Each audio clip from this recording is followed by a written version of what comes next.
Good evening, students.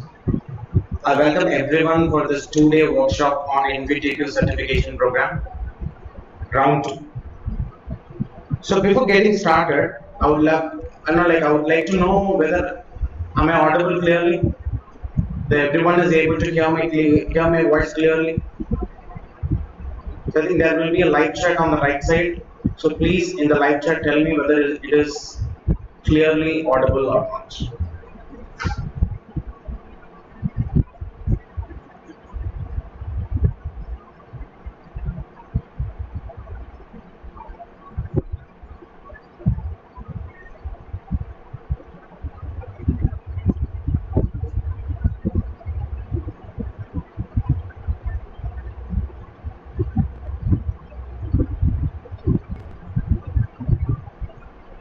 Yes, right. So great to see you, everyone.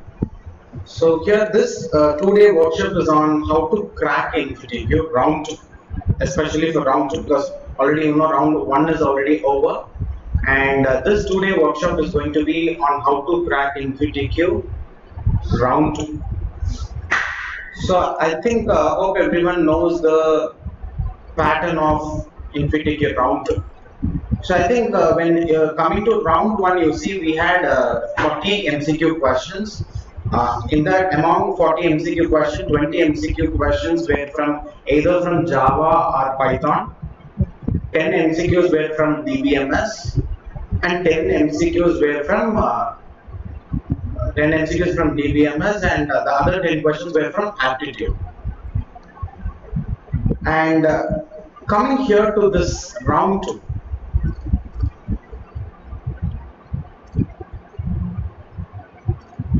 Coming here to round 2, if you look at here, we have two different sections actually. Two sections.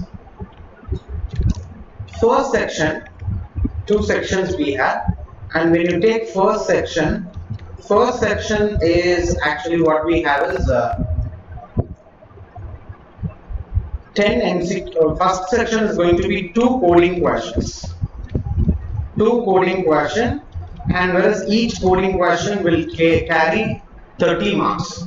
So each coding question 30 marks. So 2 coding questions totally it is going to carry 60 marks. Both together it is going to carry 60 marks. Then coming to round 2, section 2. Okay, coming to second section. Second section we will be having 20 MCQ questions. Second section we will be having 20 MCQ questions, and each MCQ question will carry 2 marks each, and overall 20 multiplied by 2 it will be 40 marks overall. So coding questions are going to carry 60 marks and MCQ questions will be carrying 40 marks. So totally it is going to be 100 marks, and if you score greater than or equal to 65 marks, then you will be given InfyTQ certification and also a chance to attend interview process at Infosys. And coming to this 2 coding questions, will be definitely from the data structure and algorithm part. And this 20 MCQ questions, if you look at 10 MCQ questions will be from either from Java or Python, and the other 10 questions will be from the database management system. Because clearly, if you look at the objective that Infosys have, announced when they started this InfyTQ certification program, their clear objective was to check whether the student is industry ready in terms of technical skill and database management system. So in this certification, they will be testing 2 different skills. One is your coding skill, technical programming skill. The other skill will be your DBMS. So they are going to test you on these 2 skills, right? So 2 coding question, which is going to carry each 30 marks. So totally it will be equal to 60 marks, and 20 MCQ question. Each MCQ question will be carrying 2 marks each, and totally that is going to give you 40. So overall it is going to be 100-mark test. Whereas if you get more than 65, greater than or equal to 65 marks, then you are clearing the certification and you will be given opportunity to appear for InfyTQ. You will be given a chance to attend interview process at Infosys. So this 2-day workshop will be concentrating on one day. Will be completely concentrating on this 2 coding question, and one more day we have to go and concentrate on the second section, which is going to be completely MCQs. So today we will concentrate on the major part of this InfyTQ round 2. The major part of the InfyTQ round 2 is the coding part, whereas you will be getting 60% of the mark, 60 marks. So if you clear both these coding questions, I think it will be very easy, and it is enough if you clear 3 to 4 MCQs. If you are correct, you will be clearing the you will be clearing the certification. So let us concentrate a little bit more on the coding part. And in this 2-day workshop, I'm not going to handle Python for you people. I'm not going to teach you the basics of Python. Nothing. We're going to take all the previous year, previous year InfyTQ question, and I'm going to teach you this question, how to solve those questions in efficient time. Because the ultimate task is you need to be cracking all the test cases. It's not like giving solution to a problem. It's cracking all the background test cases which is being said. So you need to be very, very efficient when you are coding. So that's what they are testing. They are testing not only whether you are giving correct code, they are also testing whether you are giving efficient code or not. So we are going to take a few questions which is very, very, very complex, and also which is very repeatedly being asked in the last 2 years that we are observing. Okay. So I think everybody is okay with this pattern of second round first of all. So is it everyone ready to start this 2-day workshop? So shall we start with the very first problem? Shall we go ahead?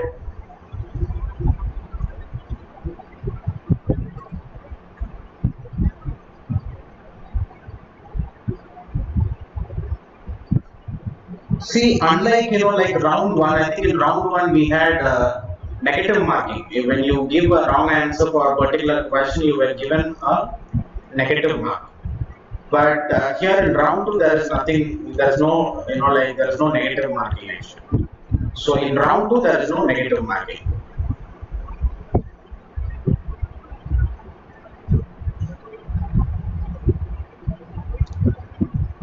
So students, shall we start solving problems of InfyTQ? Shall we go ahead? So that everybody is able to hear me clearly, right? I hope my voice is very clear.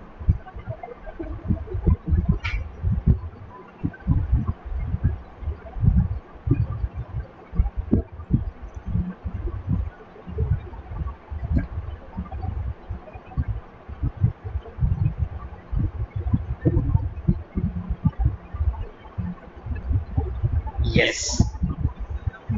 Please, let us get started. So I'll just come to the very first important topic. Actually, from this topic, there was many questions that I was able to see. But one thing is, people know this question very, it's very, very famous question concept. It's very repeatedly, learning concept it is. But people find it really difficult to implement it in a very efficient time actually. So we were able to see, in all the slots, previous year slot, and the, first year, InfyTQ first year slot also you see, we were able to see a lot of questions that is based out of prime numbers. Not like directly asking prime number, asking, I think one direct question from prime number was asking to generate all the prime numbers from 2 to a certain n. They were giving one question where they wanted us to generate all the prime numbers right from 2 up to a certain number called as n. That was one straight question that we had in terms of prime number, but there was a lot of questions indirect. Indirectly, you need to use this finding whether a given number is a prime or not. For that problem, it becomes a sub-problem. So when finding a given number is checking whether a given number is a prime or not becomes a sub-problem, and when you are not solving it in an efficient time, automatically the problem will take more time, and automatically you will not be able to crack all the test cases. And there are a lot of problems wherein this checking whether a given number is a prime or not, or generating prime numbers. All this prime number concept were being asked. A lot of indirect questions and one straight question were also being asked. So let us take some time and let us completely explore the unexplored area in prime numbers. So we will try to cover a little bit of efficiency that we will be able to obtain in terms of checking whether a given number is a prime or not, and generating all the prime numbers, generating prime numbers from 2 to a certain number n. First, let us take first of all, let us take how to check whether a given number a prime number or not. So let us assume that I am taking a number called as n equal to 100. What is a prime number? A prime number is a number which is divisible by 1 and itself. The general definition. We can also say it vice versa, like a number which is not at all divisible by any of the number between 2 to n minus 1 is called as prime number. Vice versa. I can either say that a number is divisible by 1 and itself, or otherwise I can say that a number is not at all divisible by any of the number between 2 to n minus 1. Both ways you can define a prime number. So if I take a number called as n equal to 100, then I need to prove that this number is not at all divisible by any of the number from 2 to 99. Manually looking at it, I can say clearly it is not a prime number, but programmatically speaking, I need to take all the numbers according to the definition I am speaking. Okay, so according to the definition, I need to take all the numbers right from 2 to 99 and prove that none of these numbers from 2 to 99 is dividing the number 100 equally. If any one of the numbers is dividing n equally, then I can say n is not a prime number. If no number from this range 2 to 99 is dividing 100 equally, then I can say n is a prime number. Right? So, but the question is it necessary to take all the numbers right from 2 to 99 and check whether 100 is divisible? Not at all, because definitely the factor of a number will be only the factor of a number will be able to divide the number equally. So when you look at the factors will be definitely be less than n divided by 2. All the factors will be inside n divided by 2. So for example, when you take 100, all the factors of 100 will be inside 50. Definitely it will not be greater than 50. Greater than 50 you will not be able to get at least even one factor of 100. So always all the factor of a number n will lie inside n divided by 2. So it is not necessary to take all numbers right from 2 to 99. It is enough if you take numbers from 2 to 50 and check whether the given number is divisible by any of the number between 2 to 50. You might have already known all this technique. The one more technique one more optimization whichever I am going to tell you, that also most of you people would have already known. I am going to tell you, it is not necessary to check all the numbers right from 2 to 50. I am claiming that it is enough if you check all the numbers right from 2 to square root of n. I am saying that it is enough if you check from 2 to square root of n. Reason: why is it enough to check only the numbers from 2 to square root of n? We need to know the reason, right? So the reason, if you take a number 100, let me take all the factors of 100 which is inside square root of n. What is square root of n? If n is equal to 100, then the square root of 100 will be equal to 10. Let me take all the factors of 100 inside 10. First factor is 2. Second factor is 4. 3 is not a factor of 100 because 3 is not going to divide 100 equally. Then 2, 4, then 5 is also a factor, then comes 10. So only this 2, 4, 5, 10 is the factors of 100 inside square root of 100. Now you take each and every factor. I take the factor 2. And what I do is, I take this n value 100 and I divide it by this factor 2. And when I divide 100 by 2, I am getting a quotient 50. Let me take that 50 and write it here. Then I take the next factor 4 and divide by 100. I will be getting 25. Next, I take the next factor of 100, which is 5, and I take this number 100 and divide it by 5. I will be getting quotient 20. Let me record it. The next number that I am taking is 10. The next factor of 100 is 10. And when you take 100 and divide it by 10, the quotient that you will be getting is 10. So now if you observe something, when you take all the factors of 100 which is below, which is less than or equal to square root of n, and when you take all these factors and when you divide it, okay, when you divide 100 by all these factors one after the other, you are getting all the quotient, and these quotients are all factors of 100 after square root of n and below n divided by 2.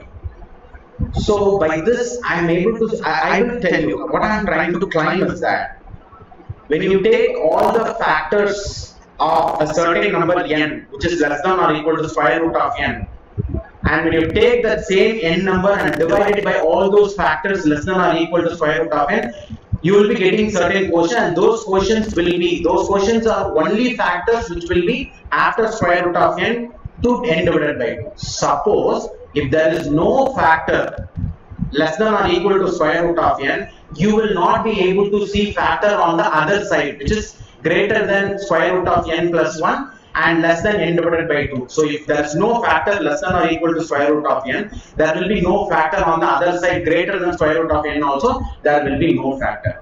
So that's the reason why I'm telling you take a number n, divide it by all the numbers, try to divide it by all the numbers from 2 to square root of n. If any one of the numbers is dividing, between this 2 to square root of n, then you can say that it is not a prime number. If there is no number between 2 to square root of n is dividing n, you can also say the factor is not also available on the other side. There is no factor available on 2 to square root of n, which means there is no factor which will be available after square root of n plus 1, that I can say mathematically. So this is the reason. So what I try to claim, I can just cut short it. I can claim directly, I'm going to claim that if there is no factor,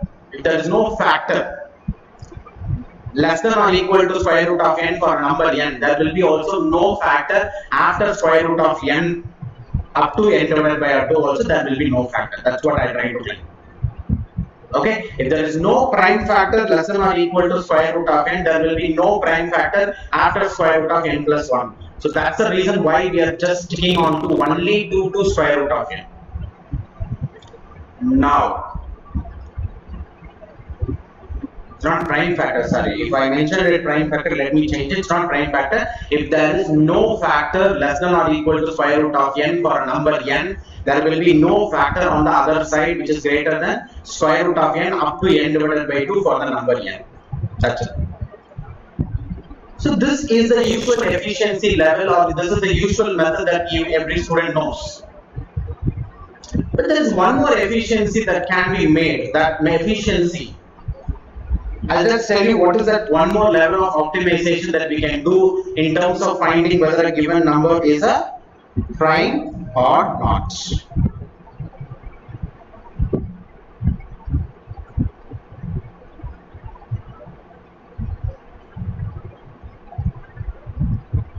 Okay, fine. So the next level of optimization, I'll tell you, first of all, I'll just tell you the concept of it. I have a question. The question is, we take a number called as n. Let the number n be equal to 100 or some other number. Let n be any number. I'm just checking whether the number n is divisible by 2 or not.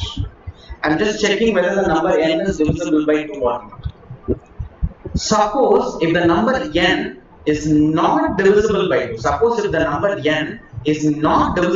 2, my question is, will it be divisible by 4, 6, 8, 10, 12, 18 or not? That's my question.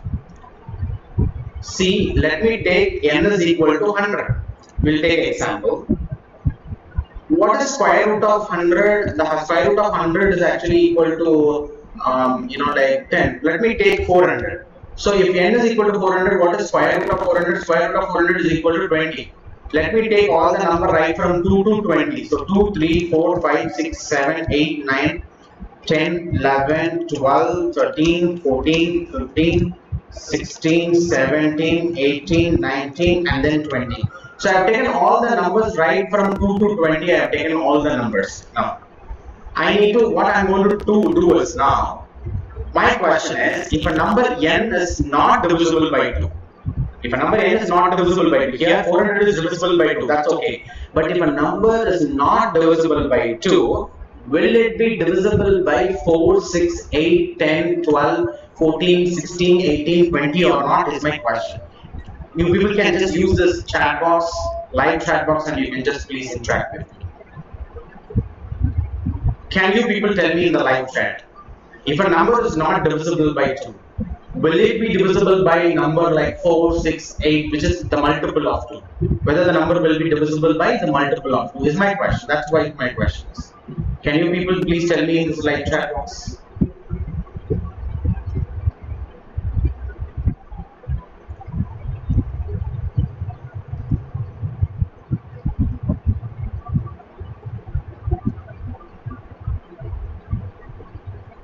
No. Yes. All you people are saying no. Yes. No. It will not be. You will not be able to divide. It will not divide.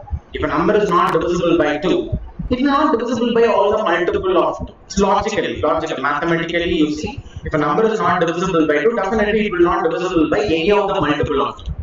So you take a number n and you check whether it is divisible by 2 or not. If a number is divisible by 2, directly you will say it is not a prime number. But if a number is not divisible by 2, hereafter don't check whether it is divisible by 4, 6, 8, 10, because it is going to be unnecessary check.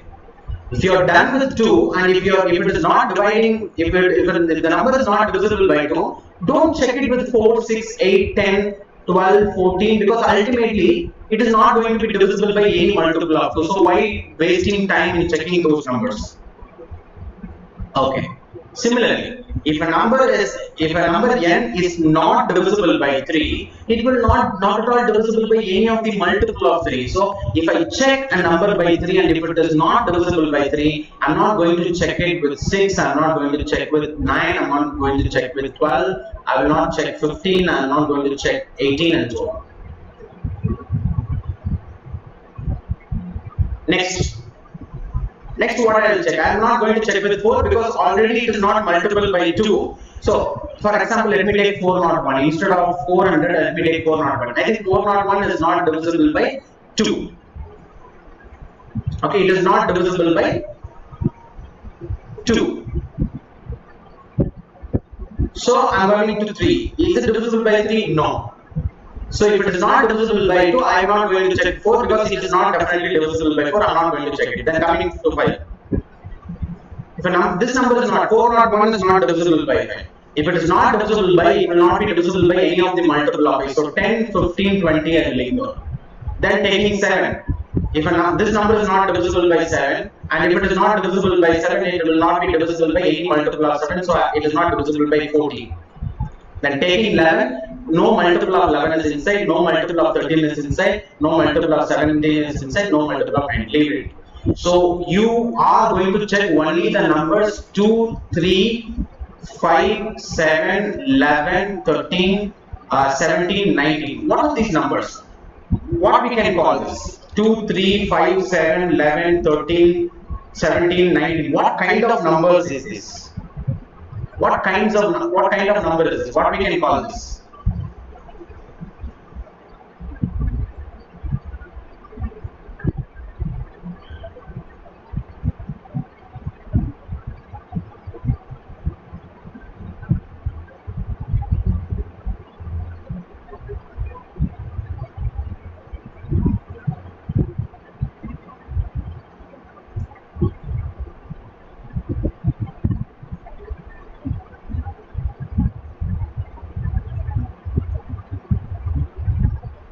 Yes, exactly.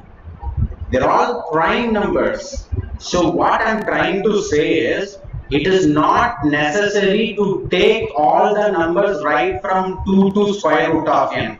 Only take all the prime numbers between 2 to square root of n and check whether it is divisible by n. So by doing this, what happens is, suppose if I take a number called as 10,000, what will happen? If I take a number called as 10,000, I need to take square root of 10,000, which is going to be 100. Square root of 10,000 is going to be 100.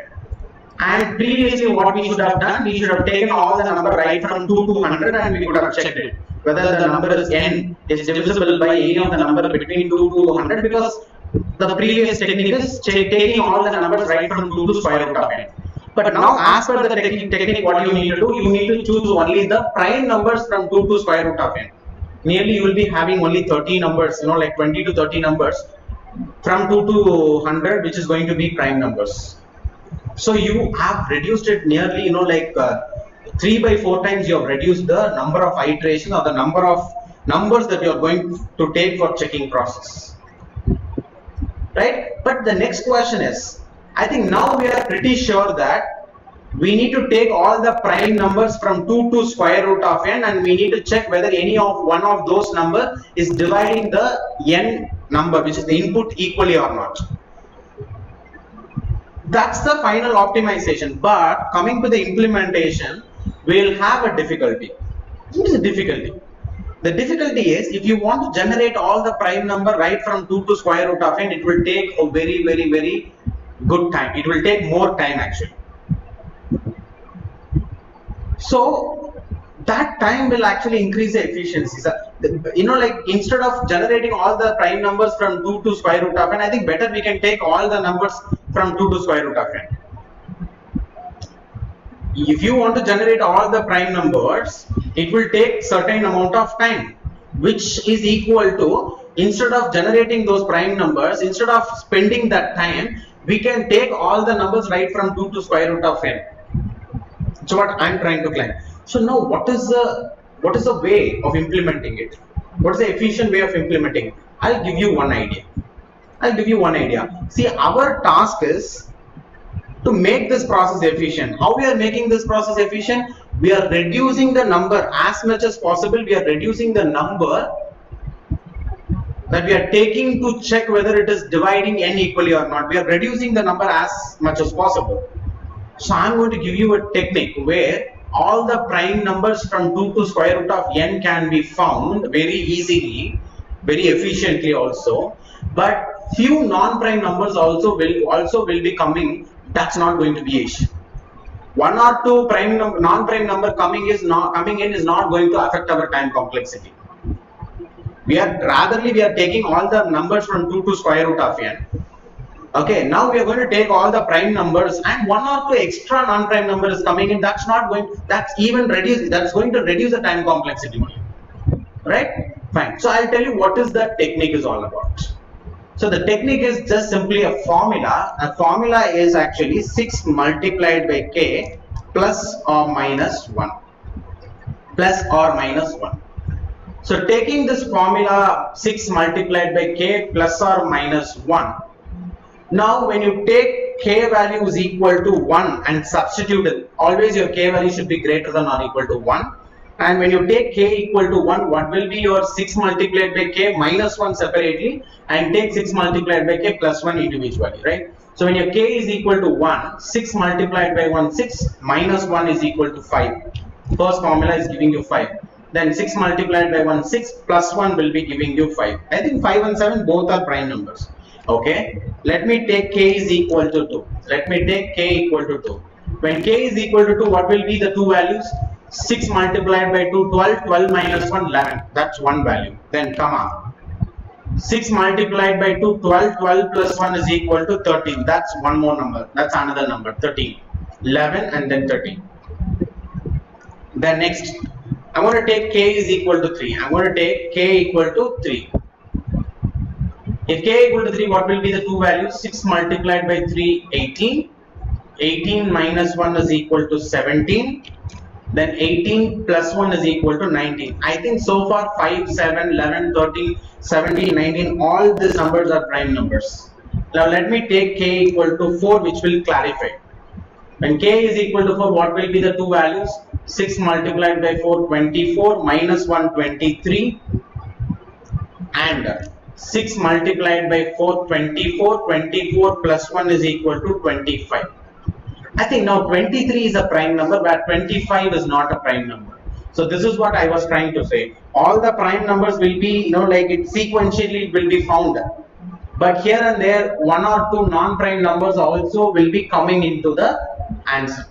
So that's not no issues. That's of no issue. This is literally, like reducing the number of, number of elements that we have taken. The previous technique, what we could have taken is, if it is, if it is, for example, I'll take, if it is 900, square root of 900 is equal to 30. So you need to take all the numbers from 2 to 30, which means 29 numbers you need to take according to the previous technique. But by the help of this technique, how many numbers you will be taking? You have to take 2, 3, 5, 7, 11, 13, 17, 19, 23, 25. What will be your k equal to 5? 29 and 31. So how many numbers that you will be taking? 2, 4, 6, 8, just 10 numbers that you are going to take. 10, 11 numbers you will be taking. 11, because there is only 11 prime number inside 30. Instead of taking all the 30 numbers, now we are going to take 11 numbers here. Only 11 numbers, enough. So which is, we are only taking 1/3 part of the total number. From 2 to 30, if your 30 numbers are available approximately, now you are taking only 11 numbers, which is just 1/3 of the part. So we are optimizing it further. So I think now everybody is clear with the logic. Let me repeat the logic, the final logic. I need to take a number n as an input, and if I need to check whether that number n is a prime number or not, I need to take all the prime numbers between 2 to square root of n. And not prime number, the numbers which are all in the form of 6 multiplied by k plus or minus 1. So I need to take all the numbers which are in the form of 6 multiplied by k plus or minus 1 between 2 and square root of n, and I need to check whether any one of those numbers is dividing the input number n equally or not. That's what we are going to do. If any one number is dividing it equally, then it is not a prime number. If none of the numbers is dividing the n by dividing n equally, then it is going to be prime number. So this is a logic, and we need to implement this logic. So before implementing, let me once check with you people whether everybody is okay with is it everybody okay with the concept? Shall we proceed with the implementation of this?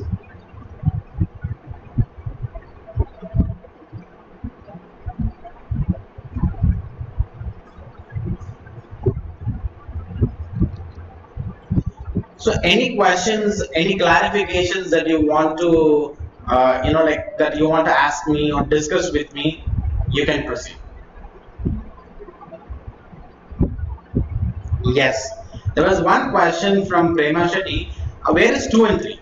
Yes, 2 and 3 is the exceptional case where 2 and 3 will not be included here. I think we don't need to take 4 because 4 is not a prime number ultimately. So 2 and 3 is the only prime number which is missing out, which we need to take manually. 2 and 3 we will have to take it manually, which will not be included in the formula. So that is one thing that we need to notice down here. 2 and 3 is not at all inclusive. Okay, 200 is not, means 2 and 3 is not inclusive here, so we need to include it manually. 2 and 3 we need to include it manually. So is it okay? Shall we proceed with the implementation, or is there any other questions that you people want to put forward?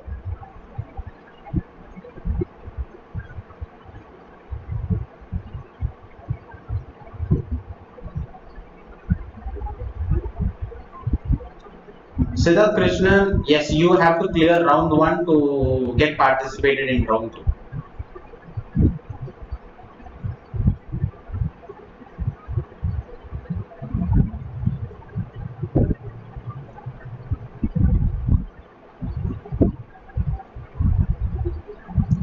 how to fix length k. See, we are not going to fix the length of k. K will start from 1 and you keep on incrementing it by 1.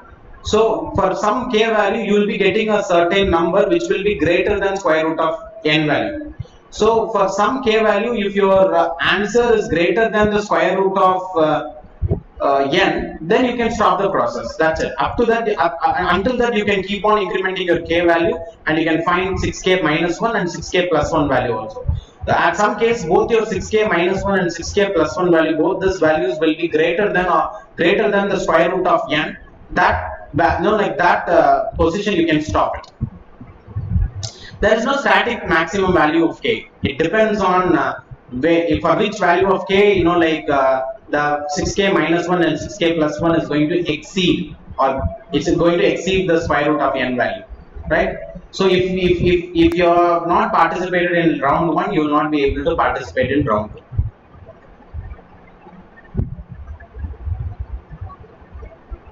Okay, so we'll just go for the implementation of the same. Just give me a minute. Let me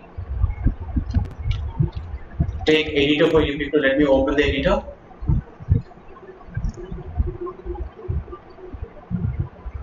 There is one question: why did you take only 6 multiplied by k? How did you obtain the formula 6 multiplied by k? It's a big derivation. I don't want to get into the derivation of why 6 multiplied by k plus 1 plus minus 1. 6 multiplied by k plus or minus 1 is a formula wherein if you take k value from 1 up to keep on taking k value greater than, if k value greater than or equal to 1 is substituted, you will start getting all the prime numbers. That's it. I think that is enough if you know about 6k plus or minus 1 as of now. Okay, you don't want to get into it's a like a lot of mathematicians have done a lot of research and a lot of theorems were made on this, and after a lot of research they have found this formula, and they said that when k greater than or equal to 1 is substituted instead of k value here, you will be getting all the prime numbers. That's it. Okay, fine. Yes, if possible, I'll just give you the link of the derivation at the end of the session. You can verify. You can take that. Okay, fine. So now let us continue with the implementation of this particular problem. Let us not take much time. Let us complete it as as fast as possible. Right. So let me take open a folder.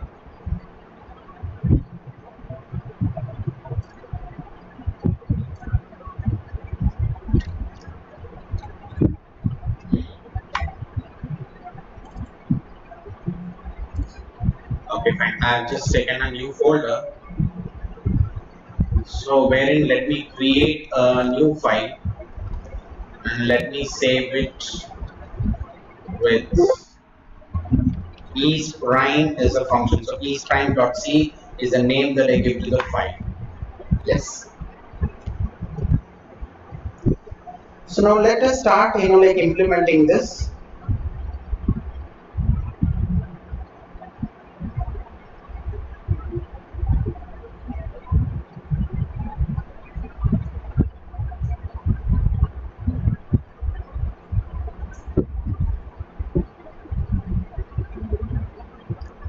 Okay, so coming here to this isPrime, let me start with #include stdio.h integer main function. So #include stdio.h, an integer main function. The usual structure that I have taken. Sorry, I think according here to just 1 minute. Let me take a new file, because we need to go with Python for the implementation. So let me go with isPrime.py. Right. So coming here to isPrime.py, first thing is we need to receive an integer input from user. So how to receive an integer input from user? I need to take up a variable n equal to any variable you can take, but I'm giving a name of the variable as n. Then I should take just a little bit zoom in. Yeah. So n is equal to for receiving integer input. Okay. For receiving integer input, what we need to do? we need to do this. First of all, we usually use this input function. This input function is capable of receiving a string. So whatever input is given, it will take it as a string. Then after receiving it as a string, for example, if I even give 100 or 200 or 300, it will take it as a string, and after taking it as a string, then we need to manipulate it into the respective data type whatever we require.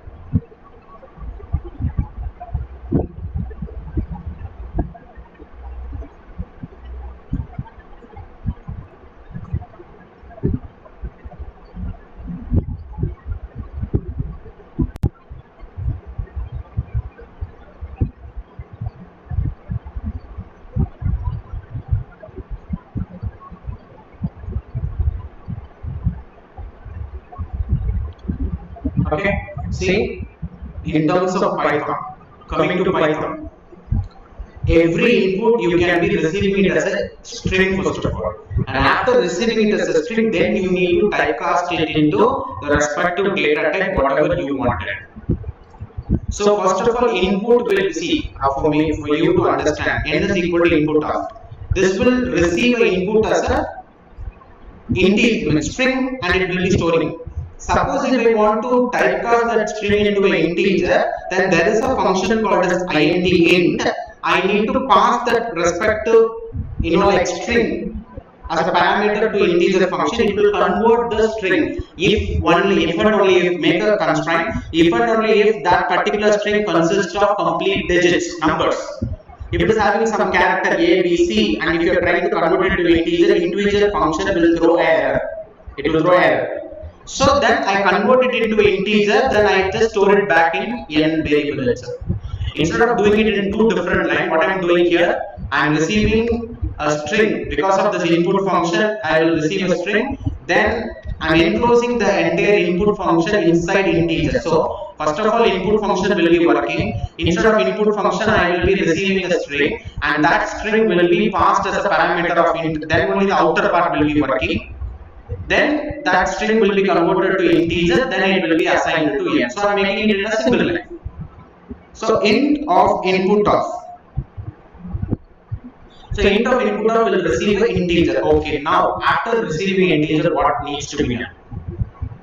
I am going to write a function. I am going to write a function is prime, and this function is going to return true or false, either true, boolean value true, or boolean value false, depending upon.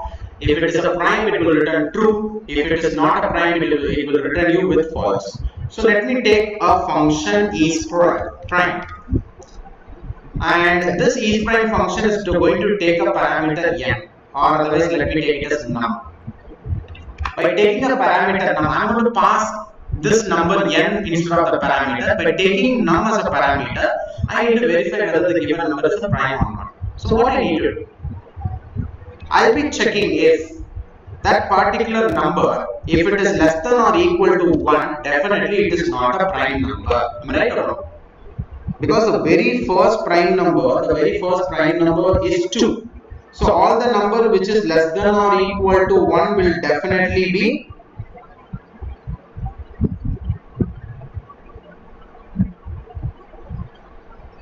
okay. So numbers which is less than or equal to 1 will definitely be it will not be a prime number. So if it is not a prime number, what I will do is I will just directly return a boolean value false, which will clearly say that it is not a prime number. It is not a prime number. Okay, fine. Just a minute. Okay, then I am going to go to some other condition. So number less than or equal to 1, I return false because it is not going to be a prime number. Now the next condition is, if the number is greater than or equal to 4. Okay, why I am not checking 2 and 3? There is no need of checking 2 and 3 because it is directly a prime number. So no need of checking 2 and 3. Because it's directly a prime number, so don't check it for 2 and 3. Directly take it as a prime. So I'm just checking for numbers which is greater than or equal to 4. And at the same time, if n is greater than or equal to 4, and at the same time, if the same number n if it is divisible by 2 or otherwise if it is divisible by 3. So n, if a number n is divisible, so n mod 2 equal to 0, I think hope everyone knows this. Mod operator is for finding the remainder. If a number n is divided by 2 and if you are not getting any remainder, if you are getting remainder 0, you can say that the number n is divisible by 2 equally. Same thing is applied for 3. You can ask me why I am doing this now, because there you see, here we said very clearly that 2 and 3 is not included in the formula whatever we are trying to use. 2 and 3 is not included in the formula whatever we try to use. So we need to manually check whether the number is divisible by 2 or 3. So that's the reason why we are checking that separately. Individually we are just checking it separately. Because 6 multiplied by k plus or minus 1 formula will not include this 2 or otherwise 3, will not include 2 or 3.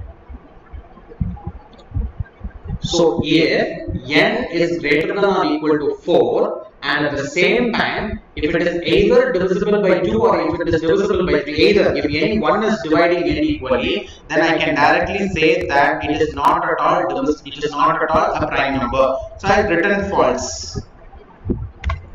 Then after this, suppose if both the condition is not true, now I will start with 6 multiplied by k plus 6 multiplied by k plus or minus 1. So let me take a variable called as k and let me give a value 1 to it. Now let me take a comma b is equal to, where a variable will be taking 6 multiplied by k minus 1 and b is going to take 6 multiplied by k plus 1. Okay, I have taken I have taken it as a 2 different formula. And now I want to know the square root value, so I am going to import the library which is math, inside which the square root function is available, and using that square root function only we will be able to find the square root of a certain number. So now after finding this a comma b value, I will be taking a variable sqr and I am going to try storing the square root of n. So to find the square root of n, let me call math library dot sqrt function, sqrt of n. And this function, sqrt function, it will return you the square root of x, but that is going to be in float. So I would love to convert it into an integer and store. So I am going to convert this square root value. So inside an integer function, if I give any value, that will be converted to integer. So I am just converting that square root to it is now an integer value. Okay, fine. Now what I have to check? I need to check whether the input n, it's not n, right? It's num, right? So let me take num. So I think it's num. I have used n wrongly. So it's num. So here also I need to take it as num, right? So now what I need to do is I need to check if num. Okay, I need to check if num, if it is divisible by a or otherwise whether it is divisible num mod a equal to 0 or otherwise num mod b equal to 0. So I just wanted to check if a number is either divisible by a or if it is divisible by b. If a number is either divisible by a or otherwise if it is divisible by b, then it is definitely not a prime number. So I will be returning false, indicating that, determining that it is not a prime number. Now, if not, what will? If it is not divisible by both a and b, what I have to do? I will be incrementing the value of k. I'll make, if suppose if k is equal to 1 initially, now I will increment the value of k by 1. I will make it 2. I will make my k value 2. And after making the k value 2, I will find the new set of 6 multiplied by k minus 1 plus 6 multiplied by k plus 1 for the new value of k. So let me take the same a comma b and calculate, because changing the value of k will automatically not change the value of a comma b. You need to reinitialize the formula. So 6 multiplied by k minus 1 comma 6 multiplied by k plus 1. So for the new value of k. And after finding the new set of a comma b value, again what you need to do? Again you need to check whether the input number is either divisible by a or b, and repeat the same process. So 11th line, 12th line, 13th and 14th line needs to be repeated again and again. So when the same set of processes need to be repeated again and again, either I need to go with a recursion or loop. So here we want to go with loop. So let me write a while loop, and whatever is inside while loop should be maintaining indentation. So let me maintain indentation. So what should be the condition here? Look at the condition. Until when I have to repeat the same process? I already said I need to take all the numbers which are in the form of 6k plus or minus 1 format, which is less than or equal to square root of n. So now I will be checking whether this value a is less than or equal to sqr, which is square root of num, and at the same time I will also check whether b is also less than or equal to sqr. So when not and, I will check it with r. So if either one of a and b is less than or equal to sqr, I will continue. Suppose if both is outside sqr, greater than sqr, then I will stop the process. And I will stop the process and I will come out of while. Look at very carefully. If any one of this if condition is true, return statement could have executed, and if return statement is executed, what will happen? The complete execution of the function will be stopped and you will be going out of the function.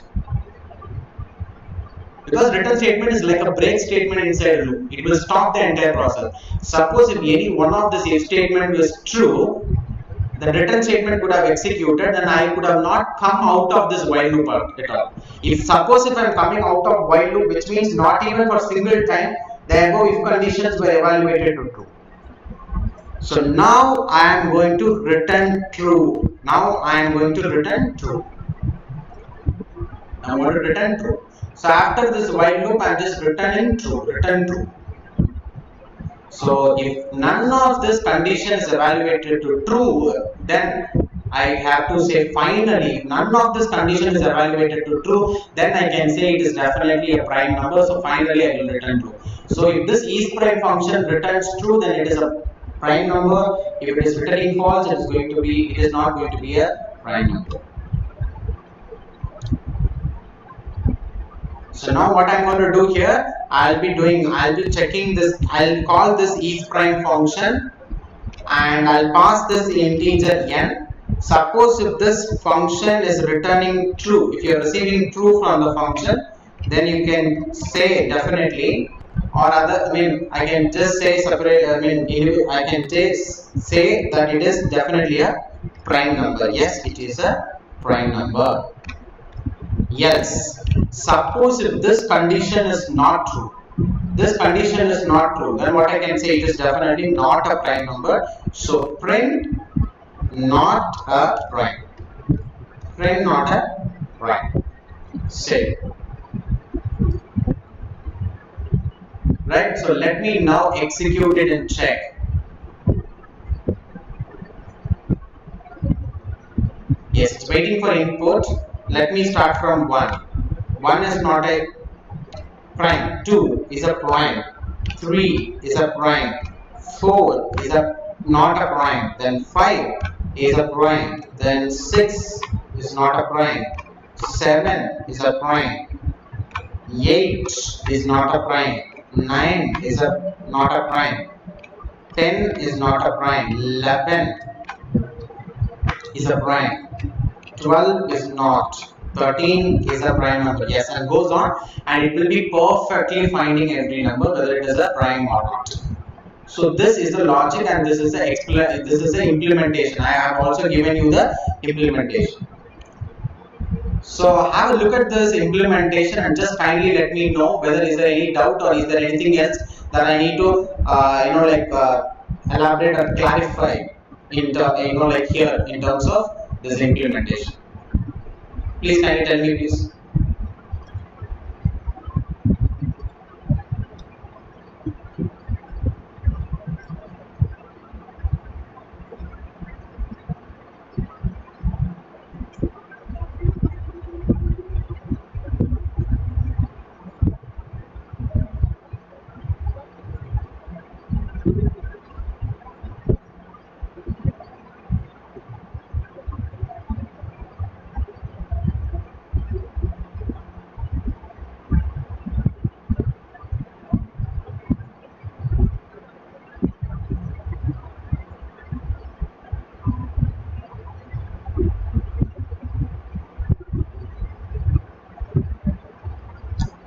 So students, is there anything else that you want to ask me?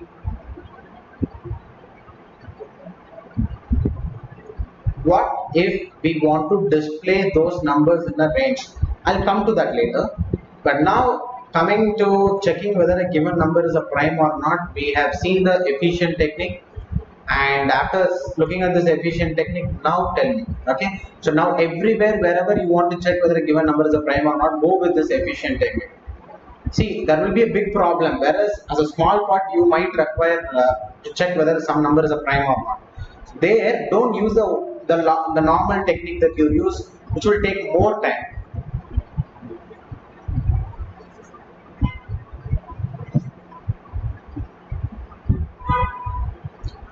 So is there any question that you want to put forth? Any doubt, specific doubt you want to put forth? You can go ahead.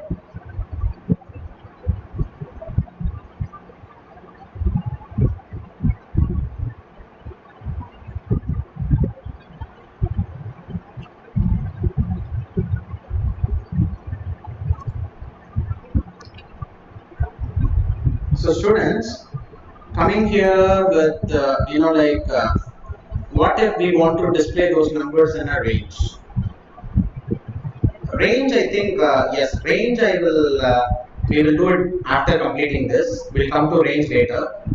But now just currently tell me, is there everybody okay with this implementation? I'll come to this range, everything, how to generate all the prime numbers from range, all those things I'll tell you.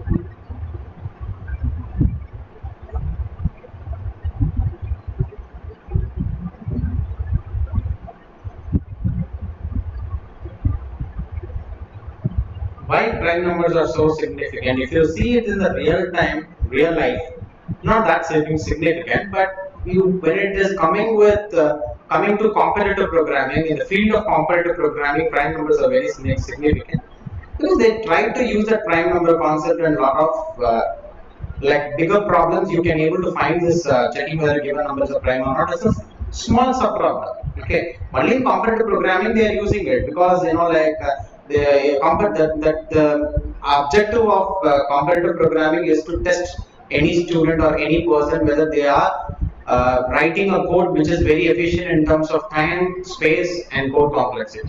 So yes.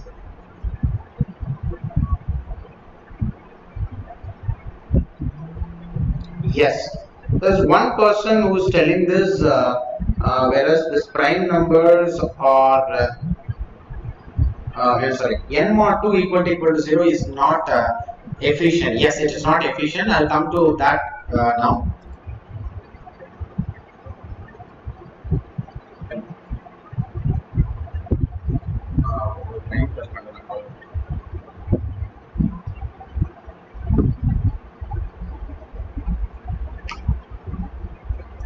Yes. So as this person who says Sharon is telling that n mod 2 equal to 2, n mod 2 equal to 0 is not an efficient way of checking whether a given number is divisible or not. Right? You're saying, right? See, only for mod 2, I think for checking whether a number is odd or even, that we can check easily. To check whether a given number is a odd or even, we can use bitwise and we can check it. But when you want to check whether a number is divisible by another number, I think it's pretty to go with this mod operation itself. Okay, fine. So after this concept, let us go with generating all the prime numbers from 2 to n. That was very significant in InfyTQ because a lot of indirect question as well as a direct question of generating all the prime number from 2 to n was there in the previous InfyTQ, but when we usually do, what the usual technique we do is, we take up every individual number. We take 2, we take 3, we take every number and we check whether a number is, a given number is a prime or not. Like that we will be generating all the prime number usually. But that technique, what happened is only 1 or 2 test cases were, were passed, and all the remaining test cases were showing time limit exceeded, which means that that technique of taking all the numbers from 2 to n and checking every individual number is a prime or not individually. If it is a prime, print it. If it is not a prime, don't print it. So I think that technique is pretty not efficient. That's the reason why it was not able to clear all the test cases. Okay, fine. So now I'm going to teach you 2 different techniques of generating all the prime number, and these are very significant algorithms even if you see in the field of algorithm. Very famous things, right? Okay, so I'll just show you the first technique is going to be sieve of Eratosthenes, and the second one is going to be sieve of Sundar. So these are 2 different algorithms which will be efficiently generating all the prime numbers from 2 to a certain number called as n. Okay, fine.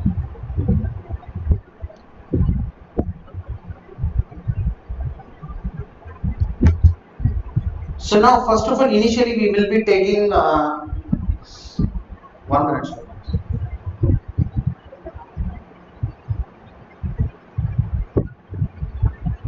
Fine. So initially taking CO of Eratosthenes into care, we'll see how the CO of Eratosthenes can be, it can be. What's the concept of CO of Eratosthenes? So first thing is we want to see that. So what we will do is, we want to take arrays. First of all, we'll take a variable n equal to 30, which means I need to take all the prime numbers from 2 to 30. I want to generate all the prime numbers from 2 to 30. So I'm going to take an array of size 31. I'll tell you why I'm going to take an array of size 31. But let me take an array of size 31. So let me take, yes, just give me a minute.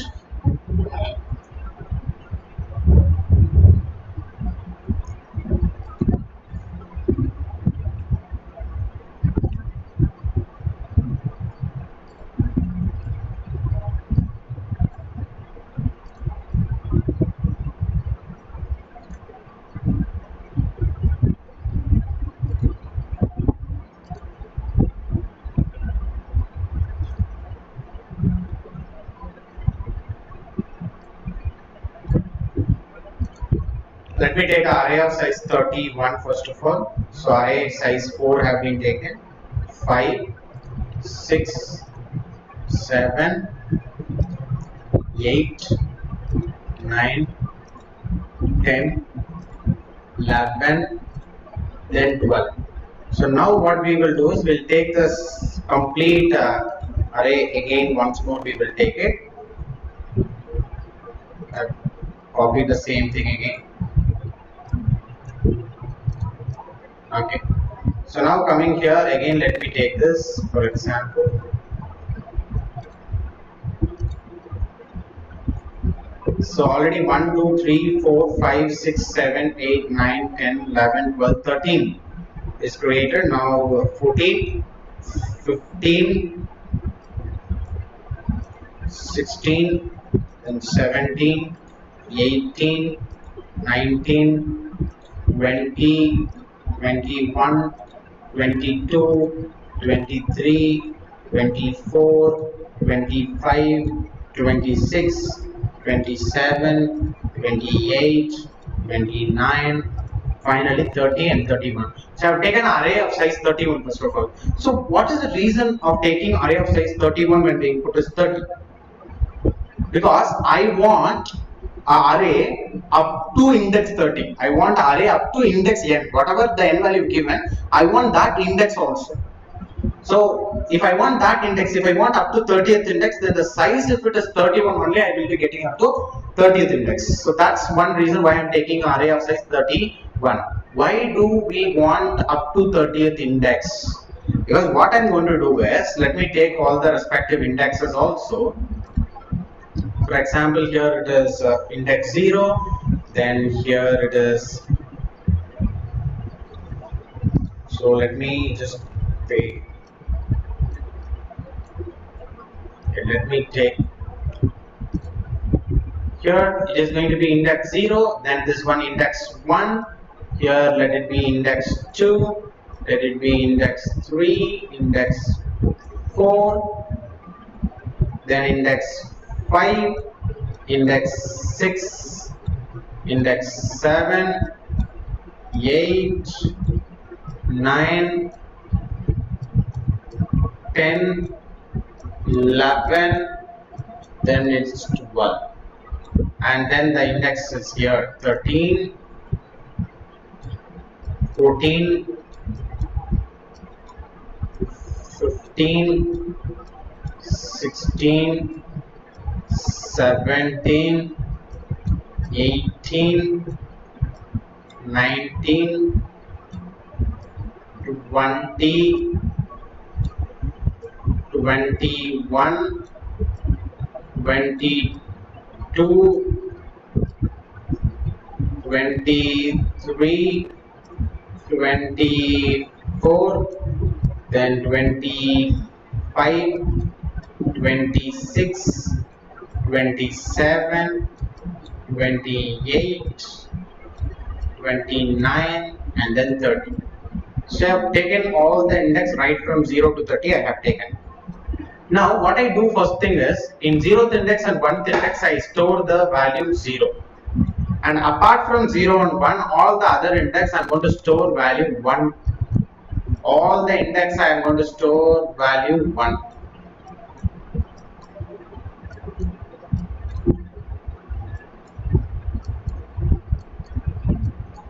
So why I am taking all these indexes as value 1? Because what I am trying to do is, 0 and 1 we know already it is not a prime number. Prime number starts from 2.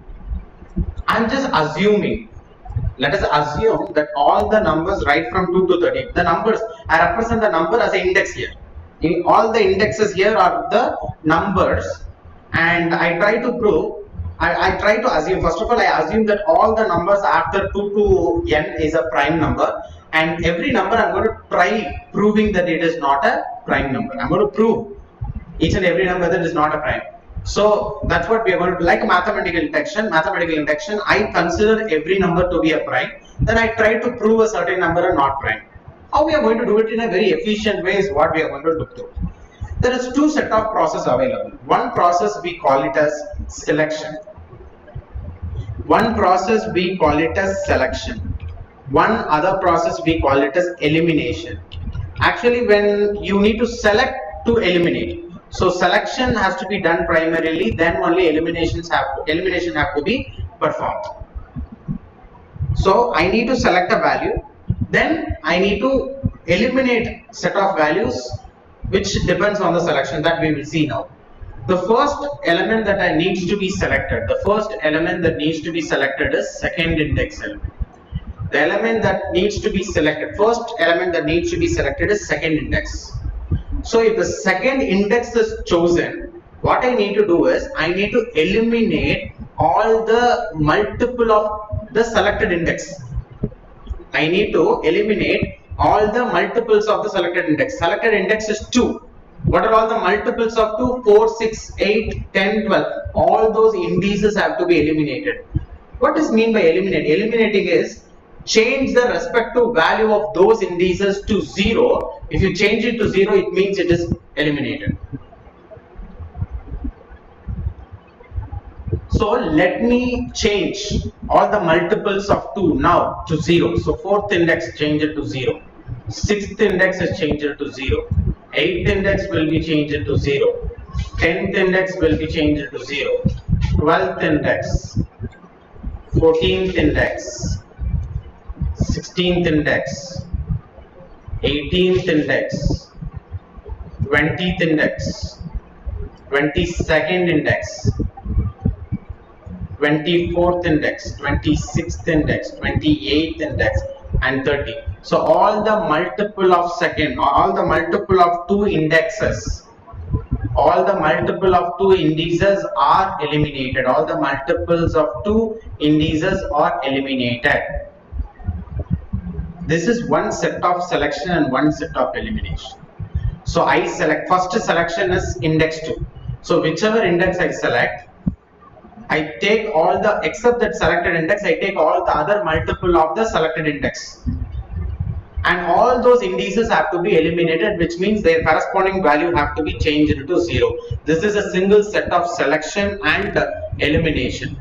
So is it everybody able to understand this first set, up to this first set of process?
Right, fine.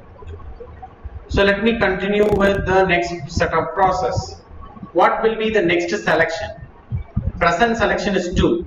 The next immediate index, the next available index where the value equal to 1. Remember, if the index having value 0, I will not select that. If the index is having value 1, I will select it. So the next immediate index is 3. Is it 3 having 1? Yes. So I will select it. So 3 is the next index selected, and if 3 is the index selected, then all the multiples of 3 needs to be eliminated. So 6 already eliminated, then 9, yes, 12 already eliminated, 15, 18 already eliminated, 21, 24 already eliminated, 27, and 30 is already eliminated. So all the multiples of 3 is also eliminated. So one more thing that I will tell you is, if you are selecting an index I, start your elimination from I square. For example, if when you select 2, start your elimination from 2 square 4. If 3, start your elimination from 3 square 9, because 6 is only 6 is the factor. Only 6 is the multiple of 3 before 9, and that will be already, it will be eliminated because of a multiple of 2. So it's better to start with the square, because all the numbers between the selected index and the square of the selected index, they could have already been eliminated. See, all the multiples of I between I and I square would have already been eliminated. Okay, so you can just verify that in the process. So now I start my process from 3 square 9, then I eliminated all the multiples of 3. So 2 set of selection and elimination is over. What should be the next element that what should be the next selected element? I cannot select 4th index. Next element to be selected is 5th index. So we need to select 5th index now. So 5th index needs to be selected. So selecting 5th index, where I have to start my elimination from 5 square, because you look at first factor of multiple of 5 is 10, already eliminated. 15 already eliminated, 20 already eliminated. The first factor of 5 which is still not eliminated is 25, which is square root of 5. So always start your elimination from square root of 5, which is going to make it more efficient. So 5 is a selected index, so 5 square 25 I will start, I will eliminate that. Then from here on I will add 5 and I will find all the multiples of 5. So 25 plus 5, 30. 30 is already eliminated. Leave it. That's it. Now the next element that can be chosen is 6 cannot be chosen because it is having 0. 7 can be chosen. And if 7 is chosen, where should I start my elimination? From 7 square. What is 7 square? 7 square is 49, and whereas that 49 index is not at all available inside the array. So when you need to stop the process, whenever the selected index square is greater than n, you select an index and the square of the index, if it is greater than n, then that position you need to stop the process. I stop my process. Now you look at only the index where the value is equal to 1.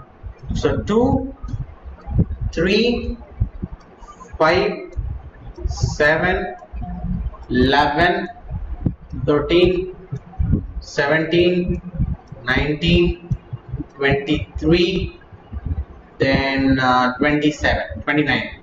So all the circled indexes or indices are all prime numbers if you look at it. So this is the procedure of efficiently generating prime numbers from 2 to a certain n with the help of the algorithm sieve of Eratosthenes. With the help of sieve of Eratosthenes.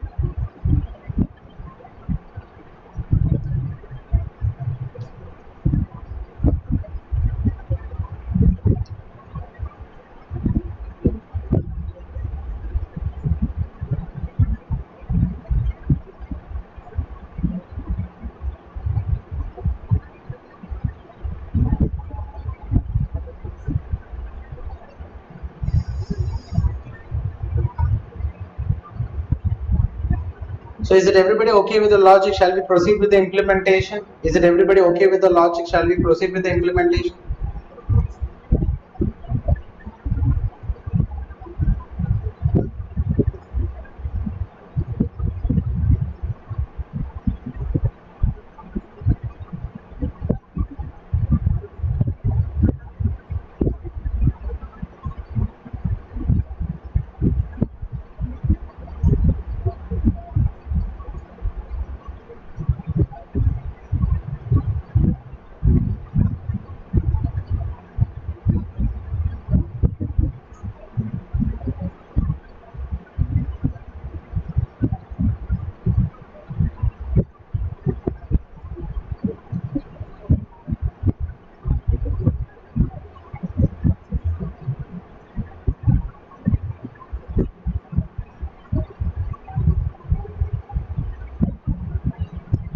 Okay, fine students, I'll just go for implementation. Let me take everyone to the code editor.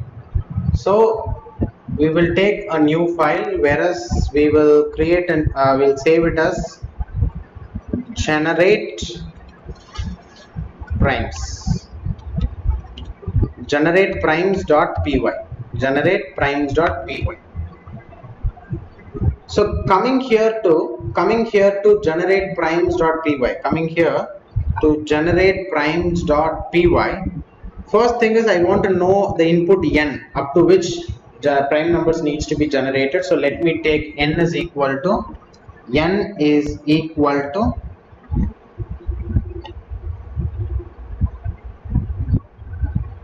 just a minute.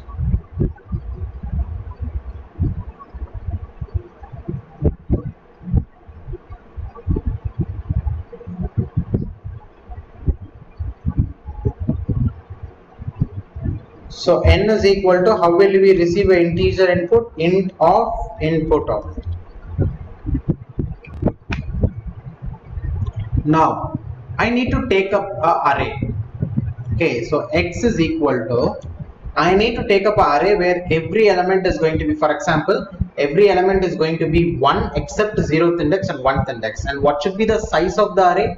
It should be equal to n plus 1. If n is equal to 30, the size of the array have to be 31, because I said very clearly, if 30 is n, then up to 30 index I want. So if n is the input, then up to nth index I want. If I want up to nth index, then I want to take the size of the array to be n plus 1. I want to take the size of it to be n plus 1.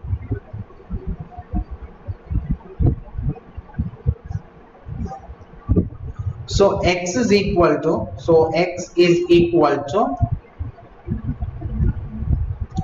I'll take a list, and inside the list let me take 1 and let me multiply it with n plus 1. I hope you know about this replication. When you take a list and when you multiply it with a number, whatever value is available in the list, that will be replicated for the particular number of times with what we are multiplying. If I am multiplying with 31, then 31 ones we will be able to find inside the list. The list will be now containing 31 ones. After taking that n plus 1 ones, now I want to take only what will have to happen, 0th index equal to 1th index. Only both these indexes we need to assign 0. All the other index. So now let us print x and check also whether it is perfectly working or not. So let me save and execute. Let me give n is equal to 30 and check whether it's perfect. So can you able to see there is an array of size 31, and that too with 0th and 1th index set to 0, all the other indexes set to, all the other values are set to 1, right? Fine. So now what is the next thing that we need to be doing? There is two things we have. One is selection, the other one is elimination. We need to do selection and also we need to be doing elimination. So what is selection? How to do selection? Where we need to start our selection? We need to start our selection from second index. So what I do is, let me take a loop for I in range of, and what we should give here in range, I'll be giving 2 because I need to start the selection process from second index. So I start the process from second index, comma, up to where I can be selecting. So what I will better do is I'll take while loop, so that it better. I'll take I is equal to 2 initially because I want to start the elimination selection process from second index. Then I'm going to write a loop while with condition up to when I can select. If the selected index square, if I find the selected index square, which means double star 2.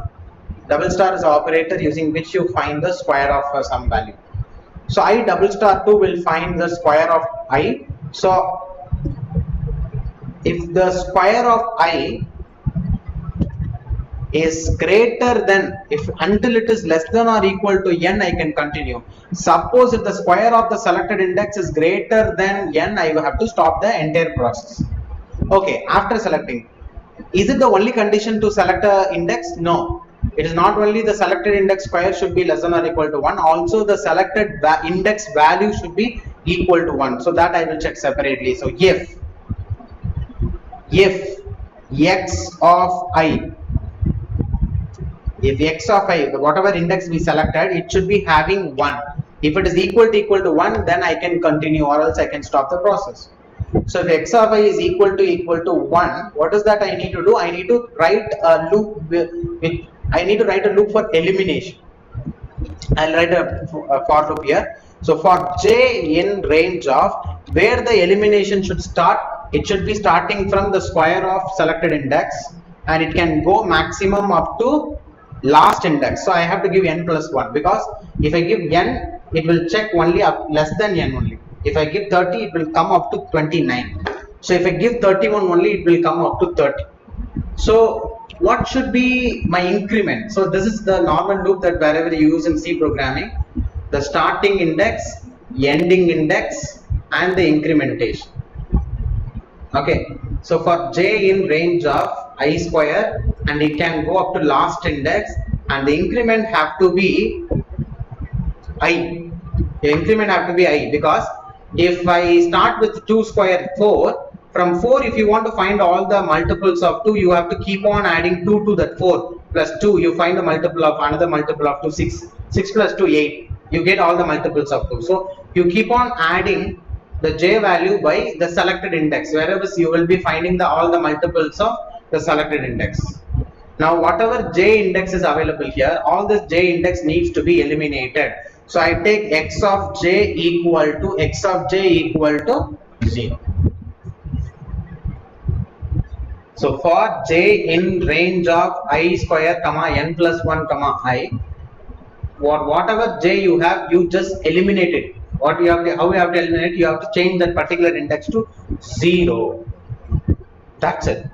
Now after coming out of your while loop, just simply what you do is you simply print your x value and just check it. So you just print your x value and check it. I'll just execute and let me enter 30. Yes, see, one more thing that I need to be doing. Every time after completing, I need to increment my I by 1. I'm not incrementing it, so it will be running for infinite time, right? So I should be incrementing by I value by 1. Right, so now I will execute it, give 30, and you see here 0, second index, third index is 1, then fifth index, here 7, 11, 13, 17, 19, 23 and 29. All these indices are with 1. So what we will do here is, I'll iterate over all the indices of the array for I in, not I, I'll take for j in range of, for j in range of 0 comma up to last index, which means n plus 1. Incrementation, if you do not mention incrementation, automatically incrementation will be happening by 1 every time. So let me print if, I'll check if x of I, if it is equal to 1, then let me print that index alone. So print of that index I, comma, after the end of the print statement I want to give a space.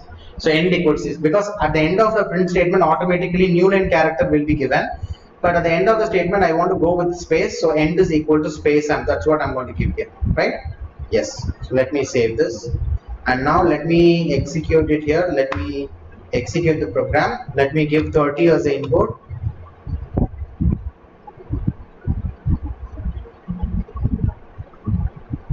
Sorry, yes, it's not x of I, it's x of j, and the index is not I, the index is j. So let me save it again. Let me execute. So I'll give 30. All the prime numbers will be listed: 2, 3, 5, 7, 11, 13, 17, 19, 23, 29. Right? So this is perfectly working algorithm sieve of error dosing. Just in 12 lines of code we have completed the implementation. Right? Is it everybody okay with this stuff? Is it everybody okay with this stuff?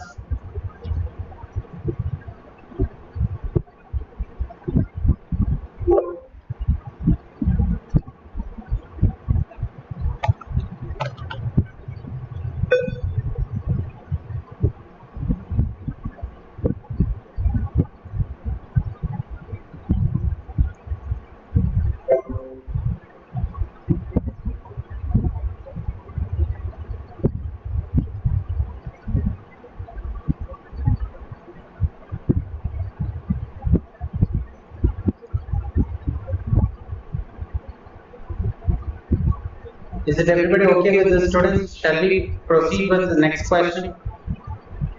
We have one more technique also, which is not that efficient as sieve of error dosing. This is a very efficient technique.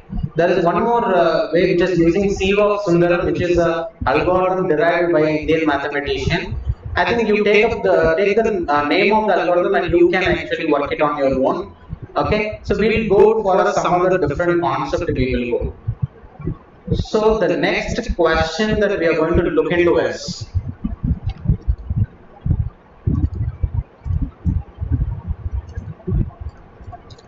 the next question that we will look into is, given a square matrix, given a square matrix. Okay, given a square matrix in the sense the number of rows and number of columns have to be same. So given a, sorry, not a square matrix, given a binary matrix, given a binary matrix. Binary matrices need not be a square matrix. Binary matrix means a matrix where the entries of every cell, if you look at it, it will be either 0 or 1. If the entries of every cell is either 0 or 1, then we call this entire matrix to be, binary matrix. We call the entire matrix to be binary matrix. So given a binary matrix A, you need to find, okay, you need to find the largest